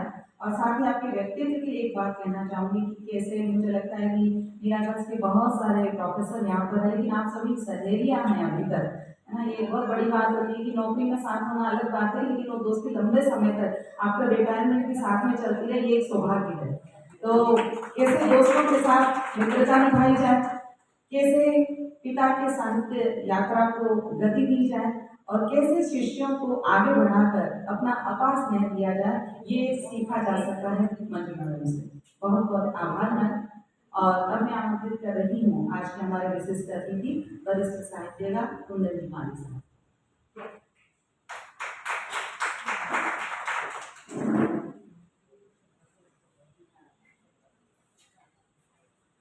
नमस्कार। मैं तो यहाँ आपको सुनने आया था, थोड़ा देर भी हो गई जाने में, तो मैं समझा प्रोग्राम शुरू हो गया होगा, लेकिन आया तो शुरुआत हो ही रही थी और मुझे आपने यहाँ ला के पटक दिया ला के, तो मुझे मालूम नहीं, सपने में ख्याल नहीं आएगा पूरा, मेरी इतनी गुरबती भी कर दी जाएगी। बहरहाल आपने बात कही, मंजू मैडम ने बात कही हिंदी की, तो दो चीज़ें हैं। तो हमारे जो राजनीति वाले लोग बड़े कमाल के लोग हैं, जो साहित्यकार जब भाषा की नई नई संभावनाएं, नई नई भंगिमाएं, नए नए अर्थ खोजता है, तो हमारे राजनीति वाले मित्र भाषा का सतत बड़ा उपयोग करते हैं सच को छिपाने के लिए। तो ये तो हम देख ही रहे हैं चल रहा है। तो मुझे याद आता है एक एड आता, तो अब तो फिर बदल गया वो, वंडर सीमेंट का एक परफेक्ट शुरुआत। अब हम इसको क्या कहेंगे, एक परफेक्ट शुरुआत, हिंदी में लिखा देवनागरी में, एक हिंदी परफेक्ट, अंग्रेजी शुरुआत उर्दू। तो ये मतलब इस तरह कर लिया, तो मतलब सबको जोड़ने की बात कर रहे हैं। तो मतलब एक तो व्यापारिक जो प्रतिष्ठान है वो, और राजनीति वाले लोग भाषाओं की नई नई जो है उनकी उपयोगिता है वो निकाल के ला रहे हैं। उसमें हमारे अखबार वाले भी अपना बढ़ चढ़ कर वो कर रहे हैं, अपना योगदान दे रहे हैं। जहाँ भाषा को संवारने, सजाने और नए पुरस्कार देने की जिम्मेदारी अखबारों की थी, वो अब तो मेरे ख्याल सपने की बात हो गई है, वो अतीत में ही है। हमारे जो साहित्यकार मेरे साथ में चीज चली गई। तो दूसरा तो यह कि काफ़ी बातें होगी, मंजू मैडम ने बहुत सारी बातें करी, आपने बहुत सारी बातें करी, विधाओं की बातें करी, और मैं समझ गोष्ठियों का सबसे बड़ा लाभ तो ये है, चाहे भला मित्र चाहे हो या ना हो, लेकिन गोष्ठियाँ इस बात के लिए याद की जानी चाहिए कि वो हमें बहुत सालों बाद अपने पुराने मित्रों से मिलने का मौका देती है। ये सबसे बड़ी बात है। तो साहित्य तो वैसे भी लोगों को मिलाता है, समन्वय करता है। तो अब ऐसे पुराने चेहरे इतने सालों बाद, जिनके बाल काले थे कभी वो वाइट हो गए, धवल के हो गए, तो सब पहचानते हैं। एनीवे, विधाओं की बात हुई, भाषा की बात हुई, एक कुछ बुनियादी चीज़ें विधाओं के बारे में जो मुझे समझ में आती है वो आपसे मैं थोड़ा चाहूँगा। कोई भी भाषा हो तो हर भाषा के साहित्य में विधाएँ तो होंगी ही होंगी, और किसी भी भाषा में विधाओं का अधिक इस बात को प्रमाणित करता है कि उस भाषा का परिवेश, उस भाषा की संस्कृति, उस भाषा का अनुभव, उस भाषा को बोलने वाले लोगों की जो विविधताएं हैं, विभिन्नताएं हैं, जो खासियतें हैं, वो ही उस भाषा के साहित्य में अलग अलग रूपों में आती है।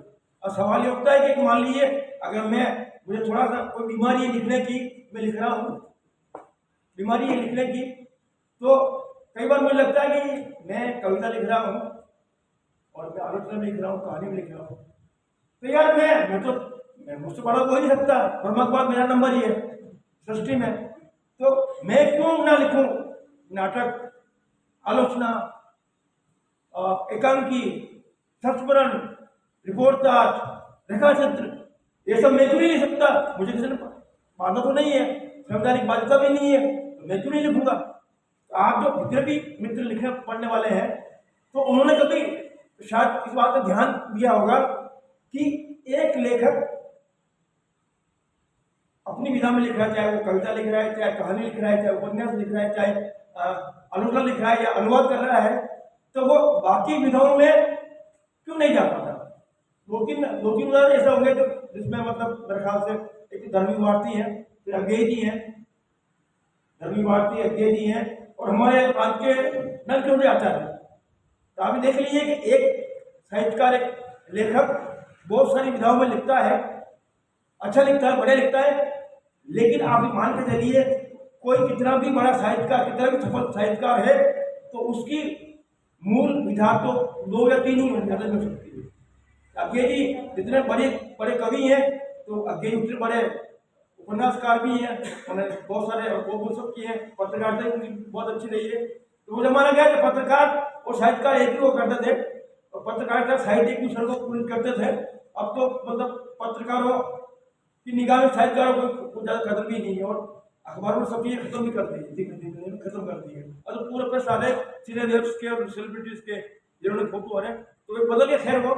तो मैं असल में कहना चाहता हूँ कि विभिन्न विधाएं, एक भाषा है, साहित्य का माहौल परिवेश है, तो विभिन्न विधाएं क्यों है? जैसे आपने बताया कि साहित्य की 2 बड़ी विधाएं, गद्य और पद्य, प्रोज एंड पोएट्री। तो मुझे याद आता है बहुत पहले मैंने पढ़ा था, फ्रेंच विचारक पॉल वेलेरी ने एक बार कहा था कि गद्य और पद्य में क्या फर्क है, गद्य और पद्य में क्या फर्क है? उन्होंने कहा कि गद्य और पद्य में वही फर्क है जो चलने में और नाचने में है। आप भाषा में अपने भाव को, अपनी अनुभूतियों को अगर घुमा रहे हैं सर्कुलर, तो वो कविता है, और अगर आप सिर चल रहे हैं तो वो गद्य है।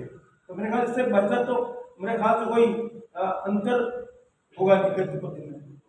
लेकिन सवाल है कि अगर मान लो मैं कविता लिखता हूँ या कहानी लिखता हूँ या उपन्यास लिखता हूँ, तो मैं बाकी विधाओं में क्यों नहीं लिख सकता? उसका कारण मूलतः यह है कि दुनिया में मनुष्य के मस्तिष्क का कोई विकल्प न तो था, न कभी होगा। ये सबसे बड़ा कंप्यूटर, सबसे बड़ा जो है वो मनुष्य के दिमाग की है। वो आप कहीं नहीं कह सकते कि आप कहानी लिखेंगे, कविता लिखेंगे या नाटक लिखेंगे। तो असल में होता क्या है कि आप किस विधा में जाएंगे वो तय करता है उस पर्टिकुलर कंटेंट जो है ना, कंटेंट मतलब आपका सब्जेक्ट मैटर, जो आपका कथ्य है, मूल कथ्य जो है, वो मूल कथ्य जो आपकी अनुभूति से, कल्पना से, अनुभव से उपजा है, वो मूलभूत कथ्य इस बात को तय करेगा कि आप कविता लिखेंगे या कहानी लिखेंगे या उपन्यास लिखेंगे या आत्मकथा लिखेंगे। होता यह है असल में कि मेरे ख्याल दुनिया में ऐसा कोई लेखक नहीं होगा जो शुरुआत में कविता से शुरुआत करता है। जैसे जैसे आप उम्र बढ़ती है, अनुभव बढ़ते हैं, आपका व्यापक दायरा होता है, तो जैसे जैसे आपकी उम्र बढ़ती है वैसे वैसे मैं मानता हूँ कि आपका जो मस्तिष्क का आपकी फैकल्टी है वो धीमे धीमे उम्र के हिसाब से, अनुभव के हिसाब से और माहौल के हिसाब से वो जो आपका मस्तिष्क है उसमें फीलिंग पार्ट जो है, अनुभूति और कल्पना का जो पार्ट है वो धीमे करते कम पड़ता जाता है। और आपने इसी देखा होगा कि अधेड़ उम्र में 50 साल के बाद ही कोई मतलब आत्मकथा लिख रहा है या जीवनी लिख रहा है या रेखा चित्र लिख रहा है, संस्मरण लिख रहा है, तो आपके जितने ज़्यादा समृद्ध अनुभव होंगे, जितनी व्यापकता में आपके अनुभव होंगे, उस हिसाब से आपकी वो जो विधा है वो तय होगी। आप तय नहीं कर सकते, विधा तय करती है, अनुभव तय करते हैं और अनुभूति तय करती है। तो इसलिए क्या कि जैसे जैसे मान लीजिए साहित्य में जैसे आपने बात करी आंचलिक, हमारे बड़े साहित्यकार हुए प्रेमचंद जी के पास आंचलिक को हुआ नहीं, प्रेमचंद जी जो काफ़ी लोग हैं। तो हमारी हिंदी भाषा की सबसे बड़ी विशेषता ही ये है कि उस हिंदी भाषा में हमारे आंचलिक परिवेश की अनुभूतियाँ, अनुभव उस ही भाषा में उसी रूप में आती है। तो हम देखते कि हिंदी का रूप और निखर गया है और आकर्षक हो गई, वो और प्रभावी हो गई। तो हिंदी में आंचलिक का आना, हर तरह से आना, तो वो हिंदी की एक बहुत बड़ी खासियत ही मैं मानता हूँ। और बाकी तो अब इतने वो सही बातें कहने के लिए करने के लिए तो उनका कोई पार भी नहीं है। लेकिन फिलहाल एक बात, छोटे से लेकिन खूबसूरत हॉल में इतने दिनों बाद आप लोगों से मिलने का सौभाग्य मिल रहा है, ये बड़ी बात है। पाठ्य संस्थान, साहित्य अकेडमी और हमारी प्रिय कवित्री पिताजी दर्शन बहुत दिन बाद हुए, मुद्दत के बाद। और भगवान साहब की शादी में जब समझी में निकल गया था तब आप आए होंगे मेरे ख्याल से। इस समय पंडित जी उस वक्त थे, वो करते थे, पंडित जी थे, भानुमती थे, काफ़ी लोग थे, अपने सारंगदेव जी भी उस वक्त थे। इतने अच्छे से बात कर रहा हूँ मैं यार। लेकिन पाठ्य संस्थान का बहुत बहुत आभार कि आपने मुझे यहाँ बिठाया, बोलने का मौका दिया। हालांकि मैं इस लायक शब्द आप लोग समझते नहीं हो, लेकिन आपसे मिला हो गया, यही मेरा सौभाग्य। आपको बहुत बहुत मेरा नमस्कार, धन्यवाद।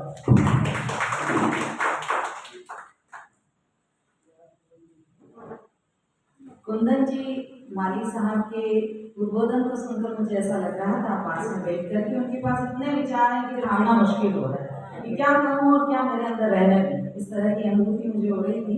बहुत ही ओजस्वी वक्ता के रूप में आपने अपना सारे विचार हमारे सामने प्रस्तुत किए।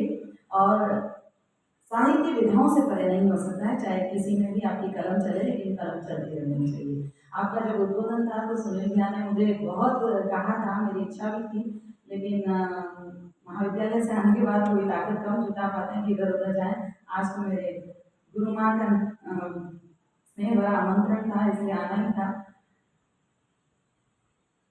हम अन्य विधाओं के प्रति किस प्रकार से प्रेरित हो सकते हैं, इसके लिए भी कुंदन जी सर ने हमें प्रेरित किया। अब मैं आमंत्रित कर रही हूँ आज के हमारे कार्यक्रम की मुख्य अतिथि महोदया रीता जी भार्गव मैम को। आप का जो फील्ड है वो बिल्कुल अलग, और साहित्य पेंटिंग, इन दोनों ही विधाओं को आपने बहुत ही कस कर पकड़ रखा है। ये ईश्वर का आपके ऊपर एक बहुत बड़ा आशीर्वाद है, और हमें भी आपके अनुभवों से सामान लेते हैं। साधारण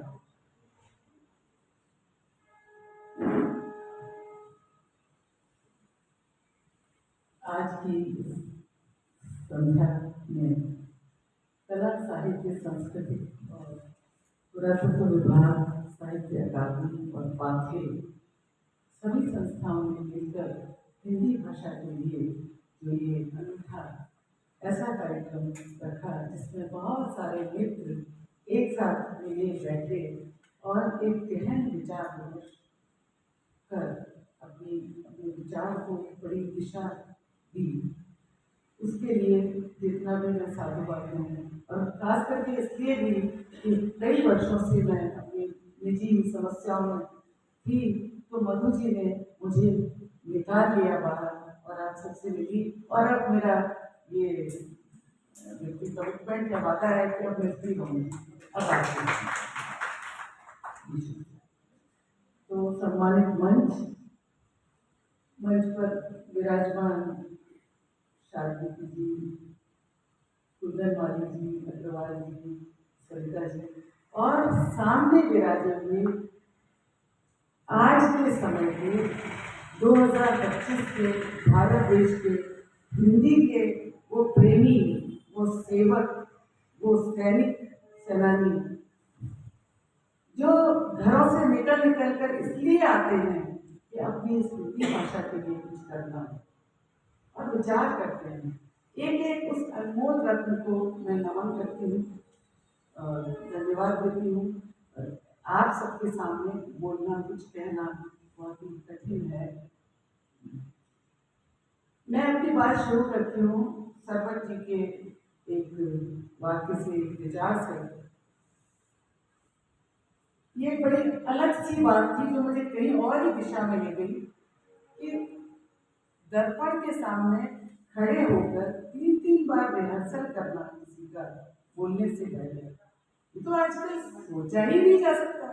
जब हम दर्पण के सामने खड़े होते हैं तो क्या पहनना है, कैसे लग रहे हैं, कैसे मेकअप करना है, कहाँ जाना है, किस गाड़ी में बैठना है, किस जगह जाना है, कैसे लोगों से मिलना है, यही सब हमारे विचार होते हैं।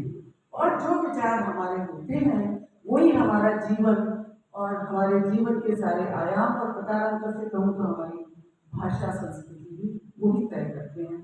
तो आज के हमारे इस समकालीन समय में जब सारा रुझान, सारा विचार इस ओर है कि बच्चे को किसी तरह जब ये चाहता है कि रोजी रोटी कमाने लायक, खड़े होने लायक, मुख्य धारा में जाने लायक योग्य बना दिया जाए, लेकिन विचार और कल्पनाएं हमें वहीं ले जाती हैं जहाँ अंग्रेजी से संबंधित हिंदी भाषा को छोड़ करके सब कुछ है।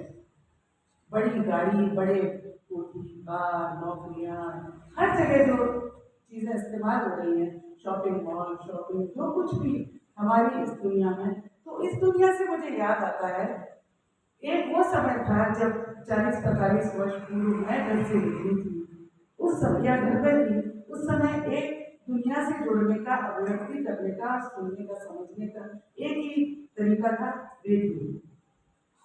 रेडियो से ही हम समाचार सुनते थे और निश्चित रूप से हिंदी भाषा ही होती थी। रेडियो से ही हम गीत, संगीत और विचार, कृषि, दर्शन, बहुत सारे विविध कार्यक्रम महसूस करते थे, सुनते थे, समझते थे, और वहीं से हमारी जीवन की शिक्षा दीक्षा शुरू हुई, आरंभ हुई। धीरे धीरे कुछ 5-10 साल बाद ऐसा भी समय आया जब मेरी कविताओं के प्रसारण के लिए मैं आकाशवाणी कार्यालयों में गई, केंद्रों में गई, और धीरे धीरे ये समझ में आने लगा कि हिंदी भी गायब होती जा रही है और रेडियो भी गायब होता जा रहा है। बड़ा एक दुखद विषय था कि अब रेडियो सुनता ही कौन है, अब तो टेलीविजन का जमाना है। और मैंने अनायास ये अलवर के केंद्र की बात कर रही हूँ, जो विचार चल रहे थे, तो मैंने कहा कि एक दिन ऐसा आएगा कि आकाशवाणी और रेडियो जन जन सुनेगा। अब वो कैसे सुनेगा मुझे नहीं पता, पर सुनेगा। और एक दिन वापस ऐसा आया क्योंकि तलाशा गया कि रेडियो को कैसे मनुष्य तक पहुंचाया जाए। तो ठीक है, तुम बहुत व्यस्त हो, तुम्हारे पास सोचने का समय नहीं है, तुम हृदयंगम नहीं कर सकते, तुम फास्ट चल रहे हो, तो गाड़ी में ही सुना देंगे। तुम्हें कठिन हिंदी से परहेज है तो बिल्कुल सरल शब्दों में सुना देंगे, बताएंगे, क्योंकि तुमको जोड़े रखना जरूरी है। अब वो किन किन लोगों के लिए क्यों क्यों जरूरी है, ये अलग विषय है। तो यही से बात हम करते हैं अपनी हिंदी भाषा की। मेरा ऐसा विचार है, जैसा कि इंदिरा जी ने भी कहा कि बहुत आशावादी हैं, जब तक माताएं हिंदी में बच्चों से बात करती रहेंगी तब तक हिंदी भाषा की रक्षा और प्रगति होती रहेगी। जब माताएं ही हिंदी भाषा को भूल जाएंगी, और अब तो एक प्रचलित एक बात है कि किसी का अपमान करना हो तो कहते हैं उसकी हिंदी करते, तो हम ही हिंदी भाषी पट्टी में जो लोग हैं, हम ही अपनी हिंदी को धीरे धीरे गायब करते जा रहे हैं। लेकिन जैसा कि रागिनी ने कहा कि हिंदी ने भी नई नई जगह निकाली है कि कैसे मनुष्य तक पहुंचा जाए। छोटी छोटी रचनाएं, छोटे छोटे वाक्य, छोटी कविताएं। अब बात आती है कि सरल तरीके से संप्रेषण तो करना है, किसी को बात वही है जो किसी के हृदय तक पहुंच जाए, लेकिन हृदय तक पहुंचे तब जब सामने वाला लेने के लिए भी थोड़ा बहुत उत्सुक हो, थोड़ा बहुत तैयार हो, थोड़ा बहुत राजी हो। अब जब सारा विचार ही पैसा पैसा पैसा और पैसे की प्राप्ति करने की उस दौड़ में लगा हुआ है, तो उस दौड़ में हिंदी को कैसे जोड़ा जाए, ये हम विचार करने वाले सभी जनों को सोचना ही होगा। ये बहुत कठिन परीक्षा हमारी है। मैं ऐसा मानती हूँ कि जो हमारे हिंदी के बहुत बड़े बड़े लेखक कवि लोग रहे और उन्होंने जो बातें दी, आज हम याद करें कि कौन सी बात हिंदी की हमें याद है और हम बोल सकते हैं, सुना सकते हैं, तो हमें रहीमदास, कबीरदास, तुलसीदास, मीराबाई, यही सब याद आएगा। लेकिन बीच में एक ऐसा दौर भी आया जब हिंदी बहुत क्लिष्ट होती चली गई और लिखने वाला ये सोचकर लिखता था कि जितना क्लिष्ट लिखूंगा उतना ही ज्ञानी कहलाऊंगा, उतना ही सम्मानित होगा, उतना ही पुरस्कृत। और ये सम्मान और पुरस्कार की हमारी हिंदी को बर्बाद करने में बहुत बड़ी भूमिका निभाई है, इससे इनकार नहीं किया जा सकता, हमारे लिए सोचने का विषय है। मैं अपने संक्षिप्त रूप से भी इतना ही कहना चाहती हूँ कि हिंदी जीवित रहेगी अगर हम उसे अपने आत्मा में, अपने हृदय में, अपने अपने मस्तिष्क में स्थान देंगे और अपने बच्चों को हिंदी को हृदयंगम करवा पाएंगे। कैसे करवाएंगे, कब करवाएंगे, ये अलग विषय है, इसके लिए बड़ी चर्चा की आवश्यकता है। लेकिन हमें हिंदी को इसलिए रखना है जीवित कि हिंदी का अपना एक सांस्कृतिक ढांचा है, अपना एक सांस्कृतिक कलेवर है। हिंदी सुख, सुकून, करुणा, संतोष और सर्वजन हिताय, सर्वजन सुखाय की भाषा है। हिंदी पैसा कमाने और पैसे को खर्च करने की भाषा न कभी हो सकती। उसके लिए और भी भाषाएं हैं, हमारी आंचलिक भाषाएं, हमारी हिंदी, हमारी संस्कृत, वही जीवन का आधार हो सकती है और उनको जीवन का आधार हम ही बनाएंगे। मैं इतनी बात कहकर विवाद समाप्त।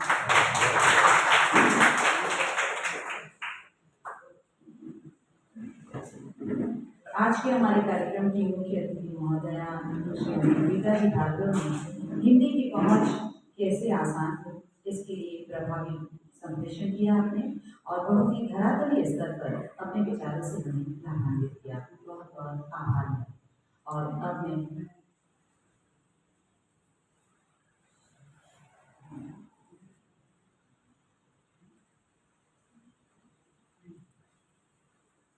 एक नाम हमारे पास बीच में और आया था, शाहिद शेख का। आपसे अनुरोध है कि आप समय का ध्यान रखते हुए हमें अपने विचारों से क्षण में, पल में, रंगाई में। हिंदी इतनी सुलभ भाषा है जो बताती है कि गागर कैसे सागर भरा जाए। खूब लड़ी मर्दानी वो तो झांसी वाली रानी थी, मैं तो वही खिलौना लूंगा, नजर गया बिना का लाल। 4-5-24 गज अंगुल सुप्राण, अरे घासरी रोटी ही बंद लाभ। तो ये देखिए हिंदी इतनी सरल भाषा है कि इसको हृदयंगम करने में हमें कहीं दिक्कत नहीं आती। अब मैं एक छोटी सी बात कहूँ कि एक शरारती बच्चे से अध्यापक ने पूछा कि लड़की नीचे खड़ी है और ये काम होगा नहीं, अगर होगा तो होता चला जाएगा, होता चला जाएगा, होता जाएगा। तो उसका अंग्रेजी अनुवाद करो, उसने कहा miss understanding, this work will not done if done. तो ये देखिए, ये तो थी थोड़ी सी मैंने संजीदगी को कम करने के लिए कहा। अब मैं हमारी एक शेर और एक जो है पंक्ति अर्ज करना चाहूँगा आपके सामने कि वो अजनबी एक क्षण को मिला था आमने सामने, दिल में घर कर गया हमेशा के लिए। लिखिए अगर इसको। अब देखिए यही चीज अगर उर्दू में कहूँ तो वो शख्स रूबरू हुआ था एक लम्हे के लिए, नक्श हो गया दिल में सदा के लिए। क्या फर्क है? कुछ नहीं। Stranger meet me sudden somewhere and establish her home in my heart forever। क्या फर्क है? कुछ नहीं। तो देखिए अगर हिंदी में ये ताकत नहीं होती तो ईदगाह और प्रायश्चित जैसी कहानियां हमारे पर कभी भी हमेशा के स्थायी रूप से चिर स्थायी नहीं होती। धन्यवाद। मैं बहुत आभारी हूँ कि वक्त दिया आप लोगों ने। हिंदी की ताकत है और बनी रहेगी, ये आपने बहुत ही कम शब्दों में प्रभावशाली तरीके से हमारे सामने रखा। बहुत बहुत धन्यवाद शाहिद शेख साहब का। और अब मैं आमंत्रित कर रही हूँ आज के कार्यक्रम के अध्यक्ष महोदय और पाठ्य संस्थान के भी आप अध्यक्ष हैं, प्रोफेसर CP सर साहब।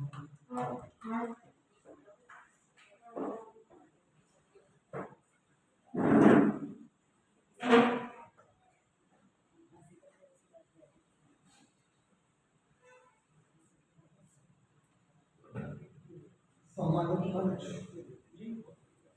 आज की गोष्ठी का विषय था हिंदी भाषा साहित्य की गहरी विधाएं।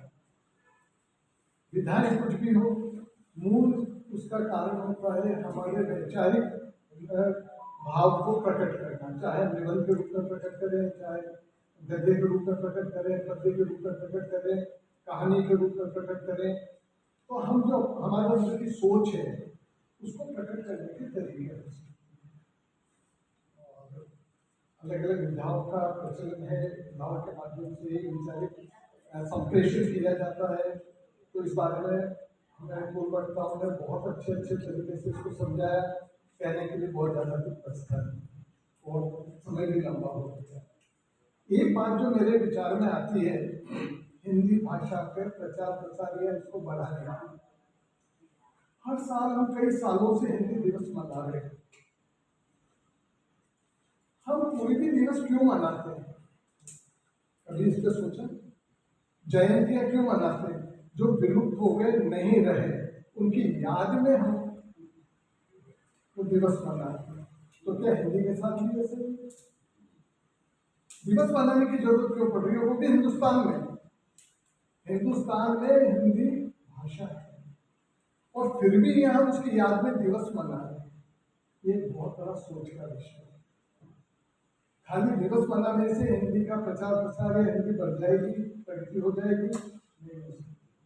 जैसा पूर्व वक्ताओं ने भी कहा कि हम लोग हिंदी में पढ़े रहे, हिंदी घर में बोलते रहे, क्या आज की जनरेशन हिंदी में बात करना पसंद करती है?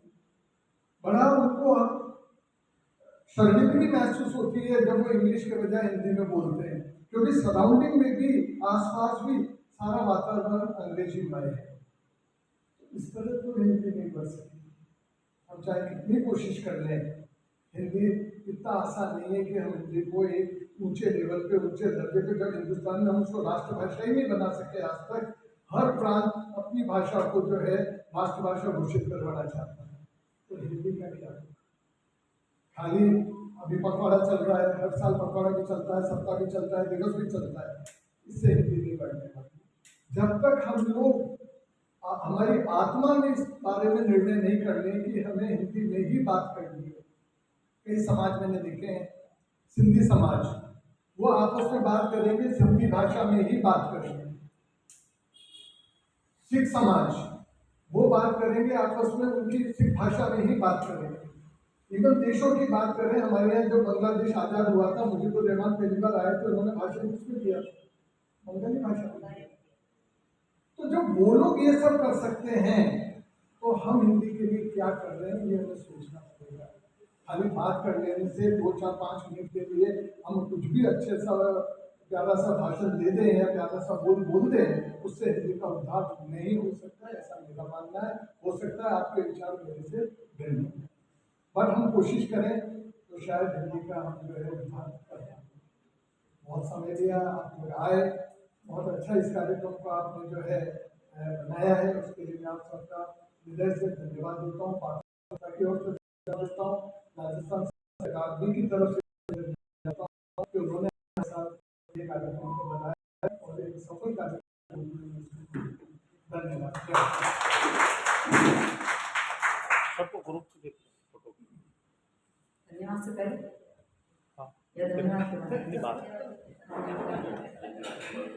पहले सबको धन्यवाद देती हूँ मैं। ज्वलंत प्रश्नों को रखा सीपी सर ने हमारे सामने और चिंतन के नए आयाम खोले। साथ ही हम चाहेंगे कि होटल प्रोफेशन में किस तरह से हमारी भाषा को आप बढ़ावा दे सकते हैं, इसकी आप जरूर चिंतन करें। और अब मैं धन्यवाद की रस्म अदा करने के लिए अकादमी के सदस्य रामदयाल जी मेहरा साहब से अनुरोध करती हूँ तो पधारें, और उसके बाद हम सभी ग्रुप फोटो के लिए यहाँ पर इकट्ठे होंगे।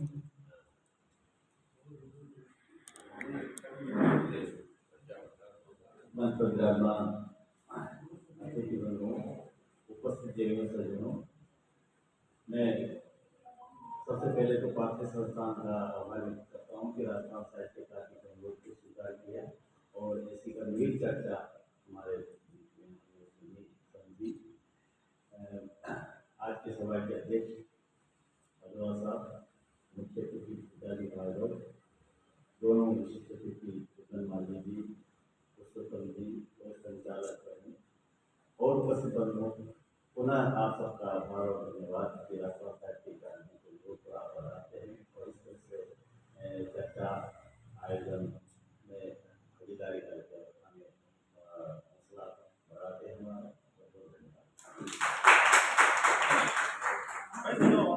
हमारा पीछे खड़े हो जाएंगे।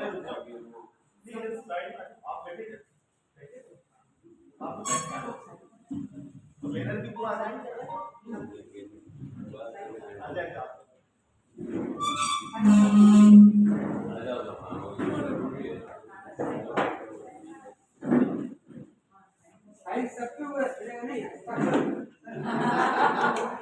के भी हिंदी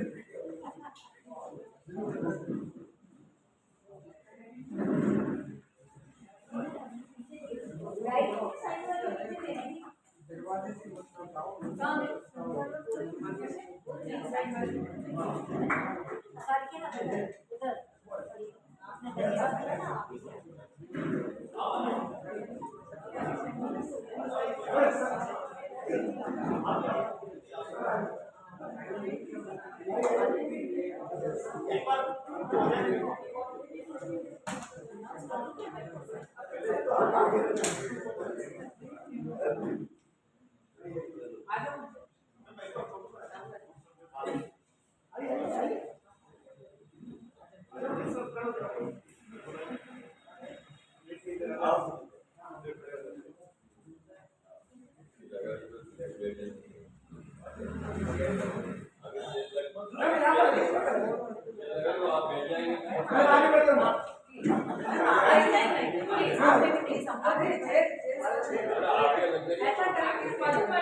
आईफोन का जमाना है, वो आई नहीं है,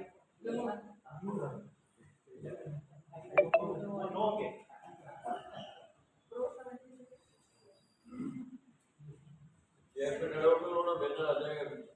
अरे ये सब फोन है, कहीं भी खड़े हो जाओ अगर जमीन में फोन के रिजल्ट दो तो क्यों बोलो तो ले जाओ।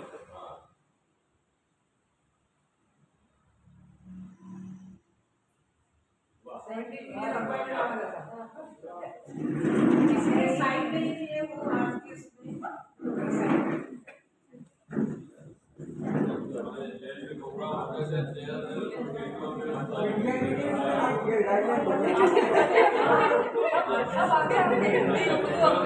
शामिल कर दिए और कहाँ हो आजकल बढ़िया बढ़िया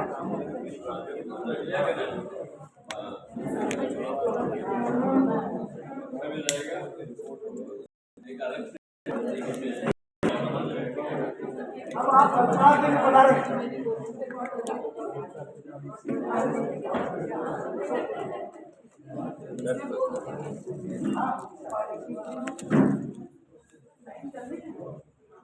आप सभी से एक आखिरी अनुरोध है कि ये जो नोटपैड हो रहा है उसके आप अपने हस्ताक्षर कर लें और साथ ही अल्पाहार के लिए आप सारा